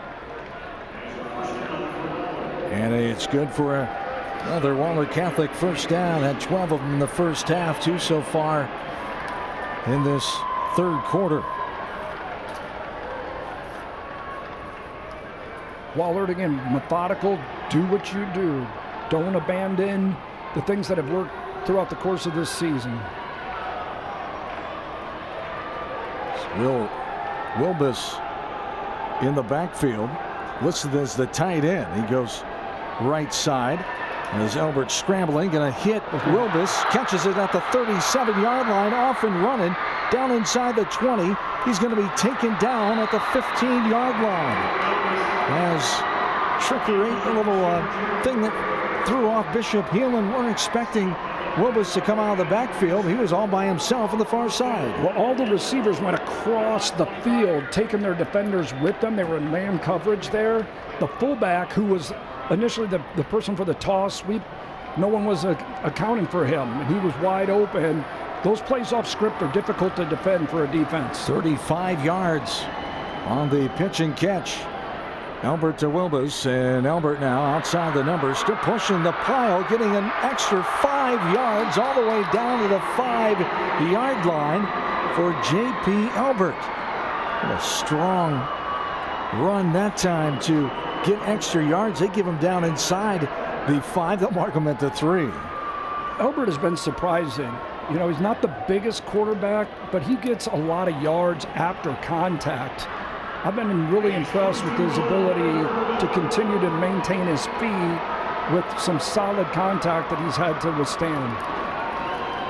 So it's a 1st down and goal from the 3 now for Wahlert Catholic, trying to answer after Bishop Heelan scored first time in the 3rd quarter to go up 21-7. Here's the give in the end zone. Touchdown, Golden Eagles.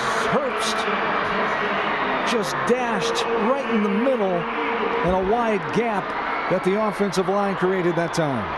There it is, that simple counter. Here it is. They give you that I call it whirly bird motion. Guy comes in motion, comes behind the quarterback. Heelan needs to do a better job of reading your keys. It's a lot of action in the backfield, and when you get your eyes fixated in the backfield, you start reacting to what you're seeing, and all of that is disguised for a reason to take you out of your ability to read your keys, and because of it, it puts you in bad alignment to make the play, and certainly it puts a stress on a defense because you have to defend that jet sweep. You have defenders running out. You have the whirly bird motion. There's just a lot of window dressing that certainly presents problems for the Heelan defense. 7th touchdown for Herbst. Williams with the extra point. Here's a look at the drive on a couple of key runs by the quarterback, J.P. Albert. Herbst got in the action as well and then finished it off. As we talked about, maybe finding a few adjustments, but sticking with that game plan, not getting panicked, and now they're back within 7. As that was a key part of that drive too. Wilbus with that left brace down that far side. Lists as a tight end. He's been in the backfield as the fullback, as you mentioned about him the last few plays, as it's a different formation offense, not your standard running back, fullback set for Coach the Golden Eagles. Do a great job of utilizing their athletes in different positions and to utilize their abilities to run and catch the football. And the kickoff here for Victor Ferris Franco, and the return off and running Bishop Heelan on the 45-50. Down on the other side, no one's going to catch him. No flags on the play, and what an answer for Bishop Heelan now as J.J. Hope with the return. What a response by Heelan there. Set that up really well. You see how he hit it in the middle, then breaks it to the outside there. The coverage, they start obviously narrowing themselves towards the middle of the field. He springs out to the outside and then just outruns pursuit. Second touchdown on a kickoff return for J.J. Hope. Came in with 11 returns, 301 yards. And Bishop Heelan, just like that, strikes back and trying to go up by 14 again. 7:43 to go in this third quarter. What answers Bishop Heelan supplying here this afternoon? As the extra point right through from Gonzalez, and Bishop Heelan takes the 28-14 advantage. Wow, a lot of action here, especially in the second half. Heelan has that ability with some of their athletes as well, dynamic playmakers, and when you play complementary football, when you're able to get great special teams plays, create turnovers, have a dynamic offense, and defensively just keeping Wahlert at bay enough to be able to continue to score, whether it's in your special teams units or on the offensive end, doing a great job just of playing complementary football.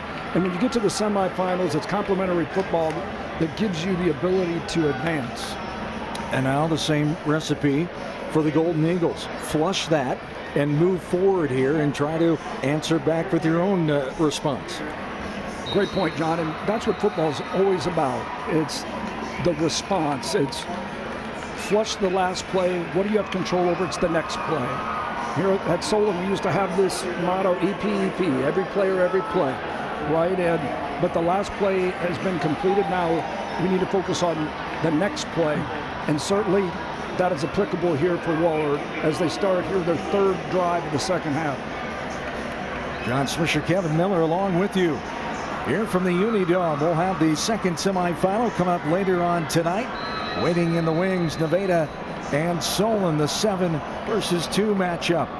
For the chance to go to the finals next Friday afternoon. This is a bouncing ball inside the 10. And again, go out of bounds at the 4-yard line here on the kickoff for Bishop Heelan. 7:43 to go in this third quarter. It's the 6th seed Bishop Heelan and the 4 seed Golden Eagles in this first semifinal.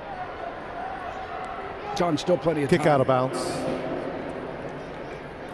Wahlert will take it on the 35-yard line. First down. So the option to re-kick denied by Coach Marshall and company. They'll just take it at the 35, and we'll go from here, 1st and 10. Wahlert's been here. Coach Marshall's been here, obviously, with winning the title last year. They're not going to panic. They're going to respond. And here is a handoff going right to left. That's Ben Francis getting in the act again. He comes back to the middle of the field trying to get back to the other side after going right to left and left to right. He's taken down by a Crusader defender that time. J.J. Hope with the tackle. Boy, if Hope doesn't make this tackle, could be trouble. That could have been a very big play. And a good point with the atmosphere and playing for Wahlert Catholic. It's something we haven't been here. Some of these kids for the Crusaders have. They were here 2 years ago in 2023. Off the right side, now outside the numbers, 40, 45. He'll be walked out of bounds. Will Elbert on that far side. J.J. Hope involved again for the Crusaders. Wahlert just has that bunch look. They outnumber you at the point of attack there and run that QB sweep to the boundary. Difficult play to defend. From their own 48-yard line, 3rd down and 2. Here for the Golden Eagles. See what Coach Marshall and company decide here on the 3rd and short. With trips receivers on the far side. Man in motion left to right. Here is Elbert with the option. He pitches it ahead. And right there were a couple of Crusaders to take down Anderson Herbst. Well defended there. Once again, puts you in conflict. They got the shovel along with the option look. Heelan does a really good job, though, of maintaining their gap and playing discipline. Right at the 50, so just good enough for a first down here for Wahlert Catholic. 3 receivers, 2 on the far side. It's Wilbus to the left of Elbert in the gun from the 40. He's going to fake the handoff, run right up the middle, 45, bulls his way forward, takes a couple of defenders down inside the 50. They'll mark him at the 48-yard line. Another strong, aggressive run by J.P. Elbert. He is, as I said, he doesn't look like a physical runner, but he runs exceptionally strong. He really does. I've been really impressed with his ability not only to run in between the tackles, but when he runs the football to the perimeter on the sweep game, he has that ability to make extra yardage after contact. So gain of 7 on the first down run, 2nd down and 3. Trips on the far side. Here is Elbert rolling out. He'll throw it just over a defender and a catch out there at the 41-yard line. Nice job going down and getting that low fastball was the receiver Josh Olkey on that far side as J.J. Hope was right there. Hope was hoping it hit the carpet instead of being caught, but Olkey able to crowd in. Nice catch. Absolutely. Just a simple sprint out, delivered that on time. That defender got his hand up, just got it over the extension of his arm there and just took it just beyond the sticks. Well run route. So first down for Wahlert Catholic driving here with 5:20 and counting. Here's Elbert making his way over the 35-yard line down at about the 33. He's getting in there for the tackle that time. Big old Max Asoff, 6'2", 225-pound junior. 8th leading tackler with 34 tackles for this Bishop Heelan defense. A gain of 8, 2nd down and 2 from the 33. Again, trips to the far side. Elbert waiting the snap. Fake the option pitch. He'll run it. Getting to the 30-yard line. And we'll get another first down. Wahlert consistently puts defenders in conflict. That end's got to make a decision. Do I widen with the toss? They pull that guard up inside. If he does, now it just turns into quarterback power. You're just eliminating one person that you have to block there. Back to playing assignment football, putting you in conflict as a defense as far as your ability to attack and play aggressively. From the right hash now, Albert looking right, now throwing down the right side, just too tall, going up. Herbst had his fingertips on that one, but could not corral it in. Down inside the 20-yard line, just a little too tall. Otherwise, they would have had a pass play that would have put him down at about the 15-yard line. Well, he had him just a hair high there.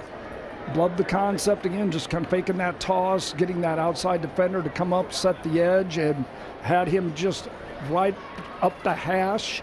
And unfortunately, just a little too high, but still 2nd and 10 with a great opportunity ahead of him here. From the 30-yard line for the Golden Eagles.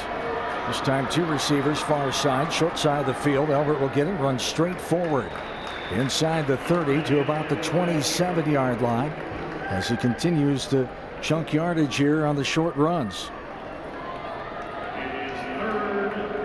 Just simple cue power there. Patient, does a nice job of reading his blocks and getting 3 yards there. This is 4 down territory. Don't need to force a pass play. Stay consistent. Do what you do. On the 3rd down and 7 from the 27. And we have whistles and a timeout for Wahlert Catholic here. Coach Marshall and company did kind of discuss the situation and talk this one over with 3:41 to go in the 3rd and a 3rd down and 7. Again, regrouping, talking over, here's what we need to do exactly to get this 1st down, and it's a big play in this ball game to try to get points back instead of giving the ball back to Bishop Heelan down by 14. Another favorable response, though, by Wahlert. Give up a kickoff for a touchdown, now methodically move the football down here to the 27-yard line, have a 3rd down and 7. They've still stayed consistent with what they do, and I fully anticipate they're going to do something that they've consistently done, not only here tonight, but throughout the course of the season. Wing counter, perhaps that where they run the shovel with the option look. When they put a defense in conflict, they really create problems with the type of playmakers they have that can run the football and catch it as well. Bishop Heelan crowd down in front of us on their feet, hoping for a big stop from their defense. And now we're going to have a false start called on the offense. 5-yard penalty. 3rd down. So the penalty there on Wahlert Catholic. We saw Bishop Heelan with some penalties in that first half. That time, Wahlert Catholic, 3rd down and 12 it sets up. Yeah, those are the type of penalties that really sting. I don't think the outside receiver was completely set before he set him in motion there. Needs to be set for a second prior to sending that guy in motion. On the far side, that is Josh Olkey. This time he checks it to the receiver with the official on the far side. Now we have whistle again. False start, 51 of the offense, 5-yard penalty, still 3rd down. This time it was Noah Craffle. What'd you see there? Right tackle number Craffle looked like he moved there, jumped just a bit. Very similar to what Heelan did there in the first half. Had 2 consecutive penalties, almost close to the same place, to be very honest with you. Now set back and 3rd and long. Here for Wahlert Catholic with a man in motion right to left. Albert, and again, another penalty call. False start, offense, 5-yard penalty, remains 3rd down. Well, very uncharacteristic of a Wahlert football team here. Prides themselves on discipline and not making mental mistakes. These are 3 consecutive penalties that now have put them in a very compromising situation here offensively. A 3rd down and 22 from the 42-yard line. Man in motion right to left. Albert will get the snap. Option look, he's going to keep it. Now he pitches it inside the 40, taken out of bounds around the 35-yard line on that far side. And it brings up a 4th down and long.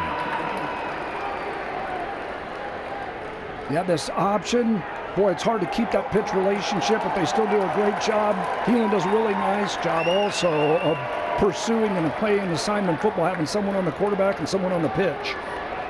So from the 35, it's still a 4th down and 15 for Wahlert Catholic. It's the sideline. Bishop Heelan asking her fans to make some more noise. Here is Albert looking. He's going to throw, and it's picked off at the 26-yard line. Intercepted. Another turnover created by Bishop Heelan. And for the Crusaders that time, Avery Favors. Playing quarter coverage here. Ford does a nice job of looking like he's going to take that out-breaking route, kind of baiting that throw, and then coming back to the inside and taking away that inside route. Really well defended there. Unfortunate turnover here from Wahlert. 15th interception of the season for this Crusader defense. 4th best in Class 3A. As Crusaders have it now from their 26-yard line. Here's the give to Favors. Works his way over the 25 before he stopped there. With the short gain of about a yard, it'll be 2nd down and 9 as the clock continues to dwindle down here in this 3rd quarter. You see that wrap play. Kraft does a really nice job of reading that and filling that from the inside out and making a great form tackle there. Really impressed with him as a linebacker. Wahlert Catholic's defense trying to respond now and get a stop for their offense to get it back down 28-14. Under 3 to go in the 3rd. Here is a pass on that far side, getting outside the numbers, outside the edge, tripped up over the 30-yard line. On the gain of the pass play there, Caden Lester on the reception. Tripping him up for Wahlert Catholic was Josh Olkey. A screen where the receiver is behind the line of scrimmage. The receiver's downfield blocking. Picks up a pretty good game. Got 3rd and medium range here to pick up. 2 receivers set. On the 3rd and 4, pass left side, caught at the 38-yard line, spinning around, getting over the 40-yard line. On the reception that time, Prince Waybaugh. Waybaugh, the 5'10", 160-pound junior, 15 catches, 246 yards on the season for this Crusader offense. It's another 1st down for Bishop Heelan. The ball down at the 43-yard line with 1:50 and counting here in the 3rd frame.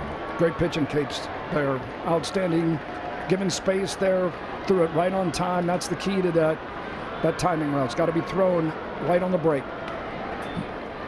Here is running left to right, hit in the backfield now, taken down right near the 40-yard line. On the run that time by Avery Favors. Good penetration, sniffing that one out from the left side of that line for Wahlert Catholic. Great point, John. They did get some penetration there. That's how you set the edge. Forced him to kind of bounce it out. Got inside pursuit there from number 40. Does a great job of forming him up and putting him on the ground. Job by Wahlert Catholic. Nick Smith with that play to set it up. Middle linebacker. 3 receivers set on a 2nd down and 12. Conley running now, throwing down the middle of the field. That receiver fall down. The ball goes to his right and bounds down inside the 40. I believe the intended target. There was another man up in front of the man who lost his balance, Caden Lester. They bring Crappel on a blitz. He steps up in the pocket again. Number 11 slips, but I think he was trying to throw the ball to number 1 there. Yeah, Winkle. So it brings up 3rd down and 12. Credit Wahlert there for forcing him to step up there, Conley, and to make a throw on the run. 4 receivers set. Conley talking to his offense here, puts a man in motion left to right. He'll get the snap, head high, looking, scrambling, throwing. It's going to bounce down in front of the intended target right on the 45-yard line, trying to go to Lester. He had a man right with him. And good job by Wahlert Catholic answering here with a defensive stop. Key defensive stop here. This was a big one for sure. Can get pressure, force an errant throw. So back to return here for Wahlert Catholic is Schumacher on the punt. Bounds down inside the 35 and will be touched around inside the 30 as they let it roll and get out of the way. And that's where Wahlert Catholic will take over from their own 28-yard line with just 39 seconds remaining in this third quarter. Gold Eagles down by 2 scores, 28-14 in favor of Bishop Heelan. Wahlert on that drive did a really good job of controlling the line of scrimmage, and I just felt the pursuit was better, anticipating that Heelan wants to probably chew up some clock and had committed a few more defenders in the box to defend the run. So Albert will hand off this time to Herbst. Goes to the 30-yard line, still going, and then a hard hit. The ball pops out, and Bishop Heelan says they have it again, and they do. Bishop Heelan comes up with another fumble recovery. Heck of a hit that time for the Crusaders. Zach Harpinaugh, and then covering it up was Avery Favors again. Another turnover. He had an interception a little while ago. They've had 2 fumble recoveries. This defense now 13 fumble recoveries on the season. And yet again, another play for Bishop Heelan. Been very opportunistic throughout the course of this game. They played that exceptionally well, had defenders both inside and outside the running back there. Very well played. There's a run left to right towards the middle of the field. Went straight forward was Avery Favors that time. Avery Favors stepping up on defense, and he's had to step in on offense here, getting the majority of the carries with the unfortunate absence of Kaysen Thomas, left in that first half with that left knee injury. There's our best to Kaysen Thomas, the University of Iowa football commit. But Favors, what an effort for him as we have reached this end of the third quarter. Bishop Heelan leading 28-14. Boy, it's been a story of turnovers, and obviously being opportunistic and taking advantage of those turnovers and turning them into points, which Heelan has done. Last series, Wahlert did a really good job of stopping and preventing Heelan from getting into the end zone. Another opportunity for them here to get a big stop. We've played 3 quarters. You're watching the IHSAA football semifinals presented by Iowa Farm Bureau. More Class 3A action on the way on the Hy-Vee Championship Network after this timeout. Nothing matters more than our community and our patients. So when flu season's here, I love that I get to help protect them. When you get your flu shot at Hy-Vee, you can earn a 20-cent fuel saver. Scheduling your flu shot appointment is quick and convenient. Because you can just walk up when you're shopping or schedule an appointment, whichever works for you. Allowing you to pick a time that's best for you and your family. Keeping families and communities healthy feels good. Visit your Hy-Vee pharmacy, get your flu shot, and earn a 20-cent fuel saver today. I don't get it. Why is there uneven crop emergence out here? Great question, Jill. From what I've seen, soil compaction from your sprayers and grain carts is the likely culprit. This can hinder root penetration and emergence along field edges. What would I do without you, Tom? Hey, that's what I'm here for. Let's catch up later. I'm needed over in Monroe County. From personalized insights to year-round support, Channel Seed pros always show up. Channel, all in, all season. Nice guy. What does commitment mean? To protect what's important, to invest in the future. It means providing peace of mind. It's what reliable people do. It's what local banks do. Banking in Iowa goes beyond transactions. Banks work to help people and small businesses succeed. And Iowa banks are proud to be trusted partners in building confident banking relationships. Iowa Banks, your partner through it all.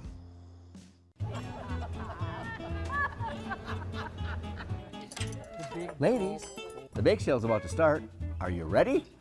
We've got this. Okay.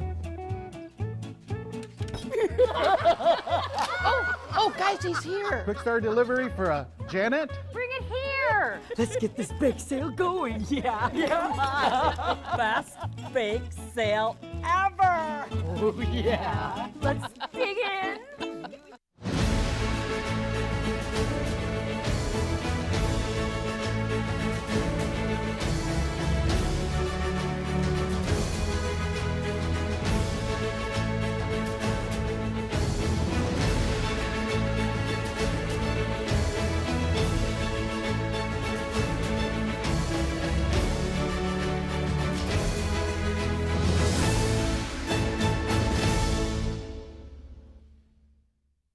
Something exciting is growing on Iowa farms these days. Innovation. From tractors that seed, weed, and harvest with data-driven precision, to drones that scout or plant cover crops to protect soil and water. Even our animals live in smart homes with round-the-clock care. Technology keeps your food safer, water cleaner, and makes us more sustainable. Because what we do here benefits everyone here. Life on the farm makes everyone's life better. IHSAA Semifinal Football is brought to you by the Iowa Farm Bureau, proud title sponsor of the IHSAA, championing youth through sports and education. And by Cookies, epic sauces and bold seasonings. Remember, smart cookies use cookies. And by the Iowa Bankers Association, Iowa Banks, your partner through it all. Our Class 3 semifinal coverage continues here from the Unidome as sole title sponsor of the Iowa High School Athletic Association. Iowa Farm Bureau provides millions of dollars in awards, recognitions programs, also grants and scholarships, helping to support student achievement on the field and in the classrooms. We get ready for the fourth quarter, 28-14, Bishop Heelan, the advantage. They're trying to add to it. Wahlert Catholic trying to stop them right here on a 2nd down and 6. 4 receivers set to each side. Here is the run. Little shake and bake left to right. And down inside the numbers there on the run by Noah Conley. Traditionally, this isn't something Heelan that they want to do is run the quarterback. Haven't seen him run the ball a lot. Not to say that he's not a capable runner, but I've been really impressed with how Heelan has responded with the absence of Kason Thomas. Your best player, probably both on defense and offense. And now, here you are up 14 points going into the fourth quarter. To your point, 54 runs, -6 yards on the season for Conley coming in. He has 1 rushing touchdown so far today, so something clicked today in semifinal action. They must be keeping that in the back pocket, I guess. Legal substitution on the offense, 12 players on the field. So the penalty thrown there with an extra man and a little miscommunication here for Coach LaFleur and company. And now it'll be a 3rd down situation here for the Crusaders. Big 3rd down here for this Wahlert defense. Need to keep them out of the end zone here. I anticipate Wahlert may bring some pressure. That's when they're at their best, is when they bring those backers from that 3-man look. So the ball backed up to the 31, 3rd down and 11. Conley gets the snap, looking deep. Has a man out there, and it's batted down. Instead of getting the interception, smart play by Anderson Herbst. So he wasn't pinned down at the 1. Has batted down by Herbst as Conley was looking for Caden Lester in this near side corner. Herbst had this really well defended, really a 1-man route to a certain extent. They had max protected that. Wahlert brought pressure, brought 2 or 3 linebackers in that situation. And a coaching point there, you work on practice, coach. Bat it down. Don't try to catch it. Have it go off your fingertips behind you and you give up an easy touchdown. Great point, John. Absolutely. 4 receivers set. Trips on the near side. This is Conley rolling out right side. Thought he was going to tuck it around. Instead, he's thrown to the end zone. Has a man, gets behind 3 defenders. Touchdown! Touchdown, Bishop Heelan. There's Grant Whitcomb again. A perfect pass, threaded the needle right near the end zone behind 2 defenders with 1 to the near side. And Whitcomb gives the Crusaders even more of a lead. John, this is the third time Conley broke out of the pocket. He's stepped up a couple times. This time they force him outside. He's rolling to his right. It's those off script, extending the plays. On the offense, that penalty was assessed on the kickoff. And I can see why you haven't run a whole lot when a guy can throw it like that, huh? Well, it looked like he was going to tuck it and run, and that's when that defender came up. And Whitcomb does a really good job and just broke off his route and then extended himself into the end zone. Again, we talked earlier, averaging 27.5 yards a catch. And here is the holder taking it running. Not sure if there was a bad snap there. He's taken down. So that was J.J. Hope. As we take a look at the replay here. It was a high snap, but he looked like the fake was called. Yeah, and it looked like they were going to be there. With the snap high being high, it looked like there was some penetration there as well, so he elected just to take it and try to make a play. So we take a look at Bishop Heelan able to increase their lead. It started with that fumble that their defense created, and then the touchdown strike. The pass play there, 31 yards on the pitch and catch. Conley to his target in that end zone there for the Crusaders to go up by 20 now, 34-14. Grant Whitcomb has 5 touchdowns receiving now on the season, 2 here tonight. You can be in the right coverage, but when the quarterback breaks the pocket and is extending a play, now it puts the defense in a real compromising situation. Now you almost have to paint yourself onto a receiver and stay with that receiver. If you're in zone coverage, that makes it really difficult. But Whitcomb does a really good job of breaking off his route and obviously breaking to the end zone to make himself available. Kickoff now by Noah Conley. It's a bouncing ball, and it's going to bounce out of bounds at the 40-yard line. Wahlert Catholic will take over with 10:44 to go in this fourth quarter. Now, being down 3 scores, Wahlert has to have a sense of urgency. Now you may have to... Free kick out of bounds. Throw the football, do some different things to... Wahlert will take it on the 45-yard line. Wahlert Catholic will take over from their own 45-yard line. It's a good field position, helps here. And Coach Marshall and company, as you said, will have to increase his urgency, down by 20. Still a good amount of time here, but you need some positives in a good amount of time in a hurry here. Explosive plays. And the fake handoff. Albert going to go over the 45. He's latched onto and taken down at the 50. There's Matt Meyer with the tackle. Called his name a lot earlier in the game. He's one of the leading tacklers on this team. 66 tackles coming in for Bishop Heelan. Albert does a really good job there. Play was looked to be in the C gap, but he cuts it back inside there. Meyer does a really good job staying home. Leading tackler is Meyer. Here is Albert running on the far side, outside the numbers, inside the 50. Taken down that time. It was Ben Francis, I should say, on the carry. As the handoff from Albert to Francis. Trying to get more, but good job of that defense. Max Asoff and company. And it's a first down, a third down here. That was textbook in how to defend the sweep. They had 2 defenders off the outside and forced it inside. Third down and about 4 is going straight forward. Wahlert Catholic. Albert with the keeper. As a Bishop Heelan player slow to get up and not able to without help is Zach Harpanaugh. As he shake it up, now he's up walking off, is holding his head. 9:21 to go in this fourth quarter. 34-14, the 20-point advantage for Bishop Heelan.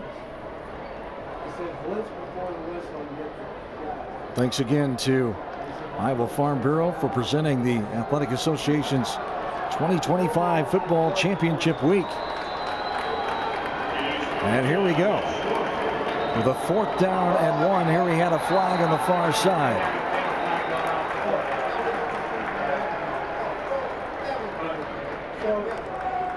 False start. Number 77 of the offense. 5-yard penalty. Still 4th down. Jimmy Topping, the center, called for the false start. We saw it 3 times in a row. Back in that, was it 3rd quarter? It was, John, and here now you had 4th and a yard. Now 4th and 6. Changes, obviously, the dynamics of your play call. Albert gets the shotgun snap. A throw is caught at the 50 by Wilbus. He goes forward. Not going to get enough. And right there for the takedown, the Crusaders. As in on the stop was Trent Baker, a junior linebacker for Bishop Heelan. And will force a 4th down and 6. Yeah, Wahlert unable to convert there. Turnover on downs.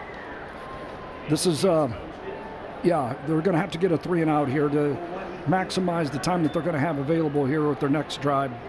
So denied on that 4th down and 6 was Wahlert Catholic. 1st and 10 for Bishop Heelan from their own 48-yard line. In the gun is Conley, up by 20 with under 9 minutes to play. Here's Favors on the handoff, gets outside edge. We do have penalty flags coming in. Still on his feet, down inside the 45-yard line. But again, those penalty markers. One thrown first by the head referee, and then the side holding through one. On the offense, number 52. 10-yard penalty. Repeat 1st down.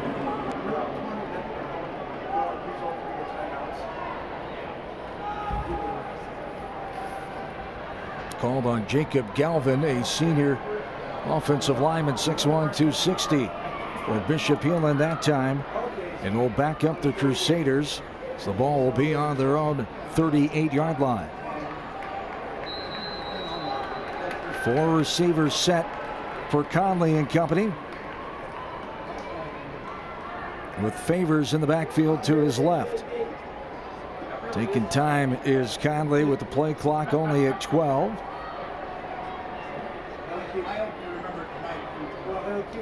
Now the shotgun snap. And the give right up the middle to Favors. Latched onto and forward progress. Whistles blow him dead. It's Colton Stahl getting in there for the stop. And Burning from this defensive end position does a really good job of getting flat there and making a nice play. Real long, athletic defensive end that has had a tremendous season. 4 receivers set. Conley with a 2nd down and 20 now. We'll take it right up the middle of the 40, 50, still running. Grabbed onto and taken for a couple extra yards is the defensive player, Noah Kraffel, on the stop, but not before. A few extra, as I talked about, for Noah Conley.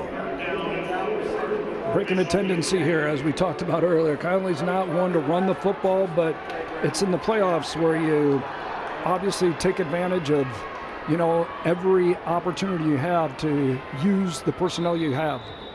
Just under 7 minutes to play. Here we have a whistle coming from the umpire in the middle of the field. False start on the offense, number 75. 5-yard penalty. Remains 3rd down. This time called to the left tackle, Cole Sprague, a 6'3", 250-pound senior. Little jump. And it'll be a 3rd down and 9 from their own 49 now for the Crusaders. 7 minutes and counting here in quarter number 4. The 20-point advantage for Bishop Heelan, trying to get to a championship game, which they were in just 2 years ago in 2023. So here is a run off the right side.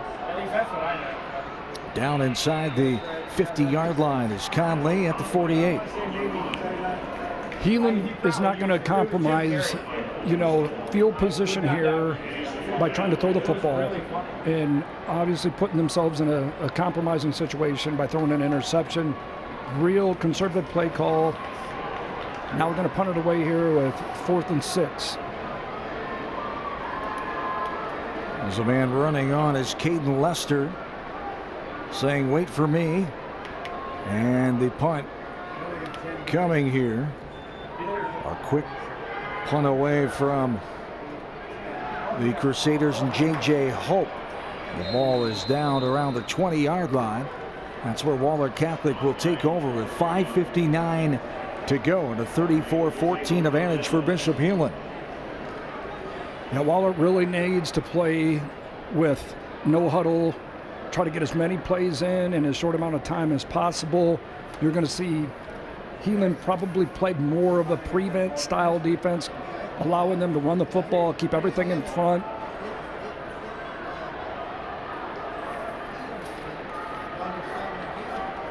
Wahlert Catholic taking over right at the 20. 3 receivers, 2 on this near side. And in motion right to left. Albert looking left. He's going to throw a bullet out there, but it's a low ball. Hits the carpet before the receiver can haul it in. And now the young man is down in some pain. Brody Schumacher down on that far side. As the training staff will help him off on the Wahlert sideline. Yeah, he's been limping around for the last quarter or so. I'm not sure what happened, but he certainly hasn't been full speed for the better part of the second half. And when you have an athlete like that who really has big play potential, that inhibits your offense. Schumacher, 3 touchdowns, 39 runs. Is a Z back in this offense for Coach Marshall and company. Here's a run by Herbst right on the left hash over the 30-yard line down to the 32. And it will be good enough for a first down for the Golden Eagles with 5.5 to play. And the hurry-up offense, 3 receivers set. Albert looking right side, going to hit Wilbus over the 30-yard line down to the 35. Tripped up there by the Crusaders. Dylan Knapp in on the stop. 36 tackles coming in for the 5'10", 160-pound sophomore. The only sophomore in the starting lineup for the Bishop Heelan defense. 6 seniors and 4 juniors. 3 receivers. High snap, juggled to himself, but that gave time for the defense to get in there, and they take him down in the backfield as Albert is taken down by Bishop Heelan, and again on the play was Finnegan Peck. High snap there really took Wahlert out of executing that particular play. Max Asoff involved as well for the Crusaders. Here's a slingshot thrown to the 40-yard line where he had a receiver, but a defender came. Looked like he might have knocked that ball away. Good defense there again by Matt Meyer, the leading tackler for this Crusader defense. This is not in Wahlert's comfort zone. They don't want to throw the football. I mean, they can, and they can be balanced, but this is not what they're built for and designed for, is to throw the football down the field and score quickly and in bunches. Cole Marshall, the intended target that time. 3 receivers from the middle of the field. Albert looking, still looking, going to throw it deep. Down the left side, has a man up and intercepted at the 30-yard line. Another turnover for Bishop Heelan against this Wahlert Catholic offense. And what do you know? That time it was J.J. Hope. Well, it was 4th down and he had to make a play. And that's why he threw it up and let his guy try to make in that situation, if you're a defensive back, yeah, you want to make sure you secure the football, but probably the better play is to knock it down, have better field position. But with 4:18 left, you just make, the routine play, and that's catch the football and get your offense back out on the field. Second interception for J.J. Hope of the season, second of the game for the Crusader defense, 16 now in the season. The fifth turnover for Wahlert Catholic. With 4:18 to go in the ball game and a 20-point lead, Heelan will play it safe, you'd imagine, and run it out here. There's a run off the right side by Favors. Doesn't get much, and Wahlert Catholic will use a timeout. It looks like it. Not a timeout, a penalty marker on the play. Holding on the offense. 10-yard penalty. First down. So the hold called on Bishop Heelan, backs him up. And the ball will be placed at the 21.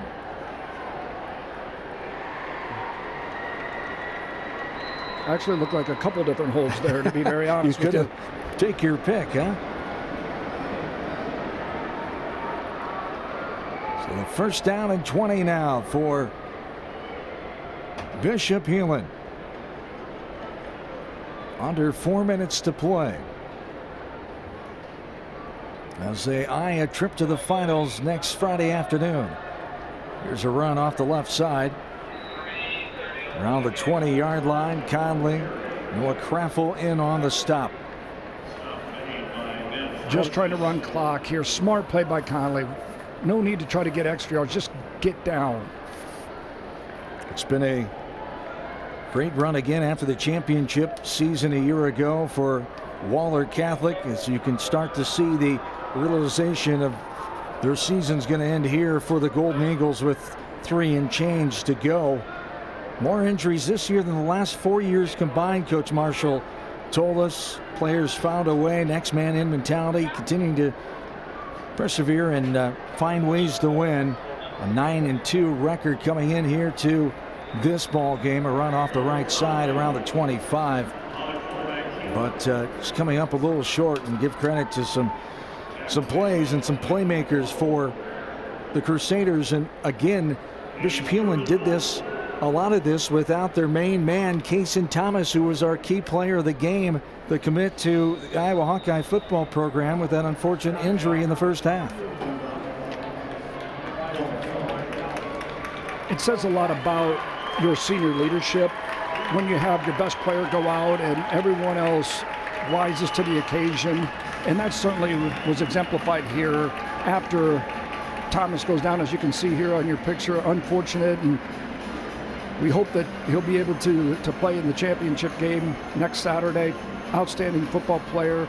But the way they responded says a lot about the dynamics of this football team, certainly. And you have to tip your cap to Wahlert. And when I look at programs, I look at ultimately how much they improve throughout the course of the season. And you look at Wahlert and their schedule, how much they vastly improved from the very beginning all the way through the course of the season and into the postseason. That's a real credit to the players as well as the coaches. Thanks again to the Iowa Farm Bureau for presenting the Athletic Association's 2025 Football Championship Week. As sole title sponsor of the Iowa High School Athletic Association, Farm Bureau recognizes athletic and academic achievement on the field and in the classroom, helping to nurture Iowa's future leaders. We'll have one more semifinal coming up here from the Unidome. That's Solon, Nevada. Yet tonight, stay with us here as this one winds down, as Conley will run it right side inside the 20, going to be taken down. Getting in there on the stop is Lincoln Oberfell.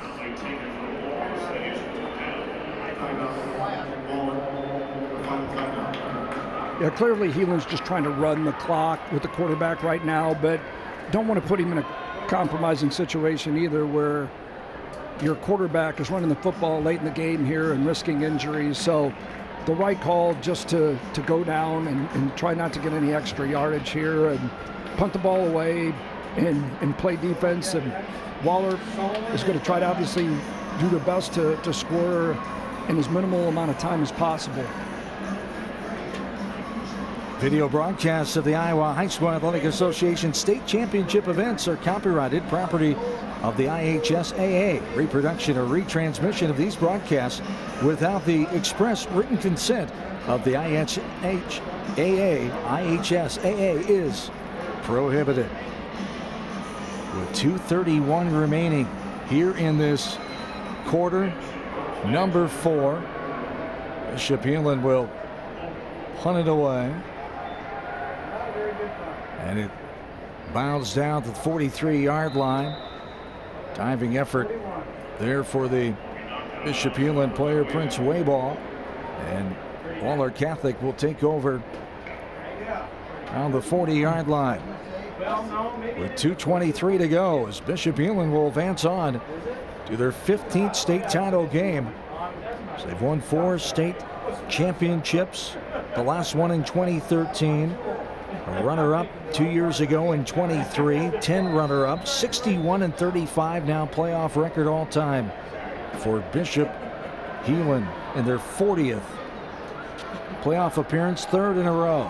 Here's Albert, he's going to let it fly down the right side, has a man coming back for it, caught the ball and got a piece of the defender in the process down at the 1-yard line. What a catch. Able to hang on to that one. It was Josh Olkey. Tremendous catch there, and credit Wahlert. They keep competing here. That's a testament to Coach Marshall and his program as well. You know, you continue to compete until the final seconds click off the clock. Down on the 1-yard line, a 1st and goal. From the 1, here's Albert going to run it right in for the 1-yard touchdown. J.P. Albert with the score. 13 rushing touchdowns on the season. Wahlert Catholic brings it within a 14-point game with 2:05 remaining. Yeah, just simple cue power there. Cutting it to a 2-score game. Landon Williams on for the extra point.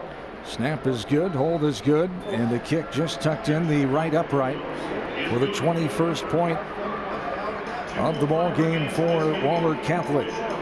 34-21 Bishop Heelan. There's that throw again that set up the touchdown. And again, what a great effort by Josh Olkey, one of the second-tier receivers on this team, but made a heck of a grab again on a nice throw by Albert. He certainly did, Jordan. Did a great job of coming back to the football there and putting it, really difficult situation on that corner. He had his back turned to the football, but he does a really good job of coming back and making a great catch, and a formidable effort trying to get in the end zone there. Finished off or capped off by Albert getting in the end zone. A 13-point advantage here for Bishop Heelan. Just getting ready to kick it off, Wahlert Catholic. The onside kick approach by Landon Williams, it appears. And the hands team for Bishop Heelan, no doubt, in there and ready. Onside kick goes 10 yards. It's fumbled away. Wahlert Catholic not able to get it. Caden Lester appears to have it, and Bishop Heelan will take it with 2:04 to go.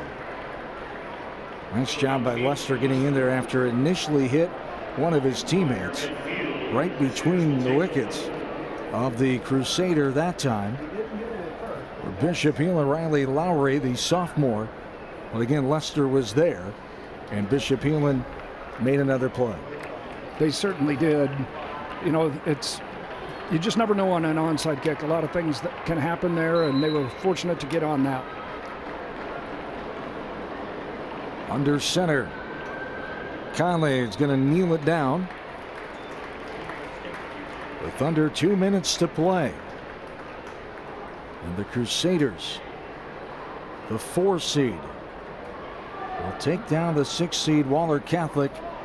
And again, Wahlert Catholic getting here with the upset over number 3 West Delaware last Friday night in the quarterfinal round. Only 2 losses this year to Class 4A Decorah and West Delaware earlier in the regular season. It's been a great run again for Coach Jamie Marshall, finishing his 7th season at the helm for the Golden Eagles. Couple more kneel downs here for Conley, and he's going to finally kneel it down at the 44-yard line. As the clock continues to tick away. Strong performance by Heelan. Did a great job throughout the course of the game, executing the game plan, kept Wahlert's explosive offense at bay. Granted, Wahlert had some untimely turnovers that really were costly. And again, it's that defense putting pressure on that offense and making them think, where are they going to be? Where are they? And putting that little fear in them a little bit. You got to give great credit to that defense for Bishop Heelan. And they got the job done here as the crowd celebrating their team going on to their 15th ever championship contest. They'll play at 1 o'clock here at the Unidome next Friday afternoon. They'll take on the winner of the game coming up here tonight, our final semifinal, Nevada and Solon. As 34-21 will be your final. Bishop Heelan, the victory, moving to 10-2 as they end the Golden Eagles season at 9-3, and zeros officially on the scoreboard. As that will do it from our first Class 3 semifinal. Again, your winner, Bishop Heelan, 34, Wahlert Catholic 21 here on the Hy-Vee Championship Network. Stick around, we'll have awards and our Quick Star Star of the Game when we come back from our final break.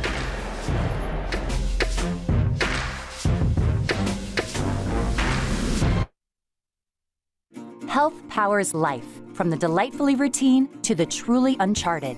Building a relationship with a primary care doctor is one of the easiest ways to stay healthy. So if you don't have one, get started with Mercy One. From annual wellness visits to screenings and immunizations, our primary care doctors can help you be proactive with your health, ensuring you're ready no matter what life brings next. Find care at mercyone.org/healthpowerslife. There's a kind of magic to making memories, to finding time for the little things and the big things, the new things, and the things you'll do over and over again. It's the magic of a job well done and a well-deserved day of rest, of living life to the fullest with the people you'd never want to live without. Fairway, closed on Sunday, open for life.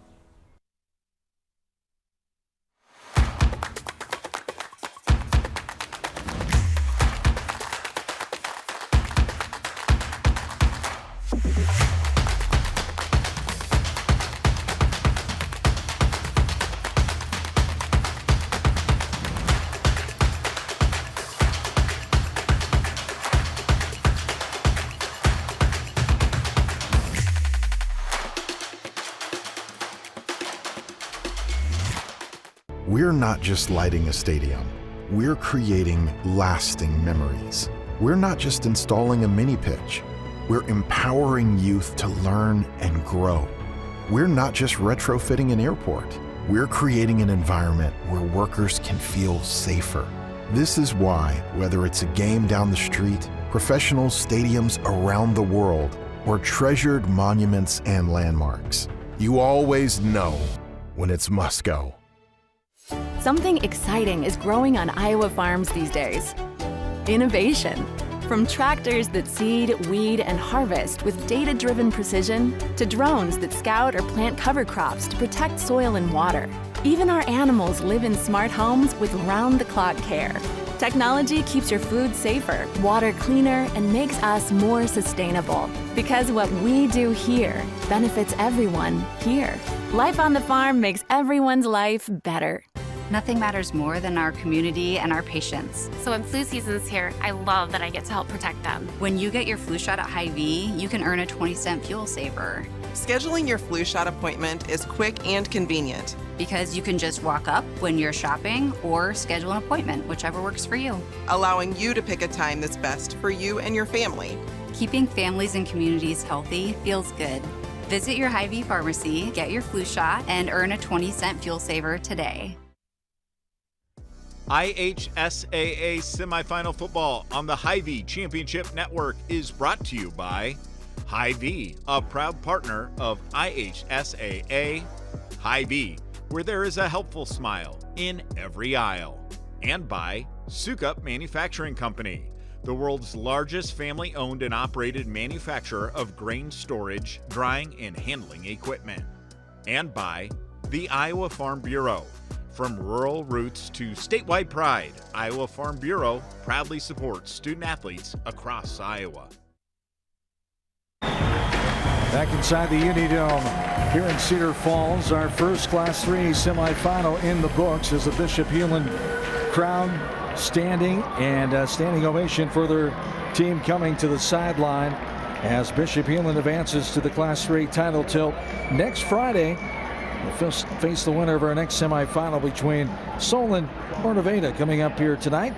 Outstanding season comes to a close again for Wahlert Catholic at 9-3 on the season. And Kevin, your final thoughts on this one as Bishop Heelan stepped up and made a few more plays and got this victory here tonight.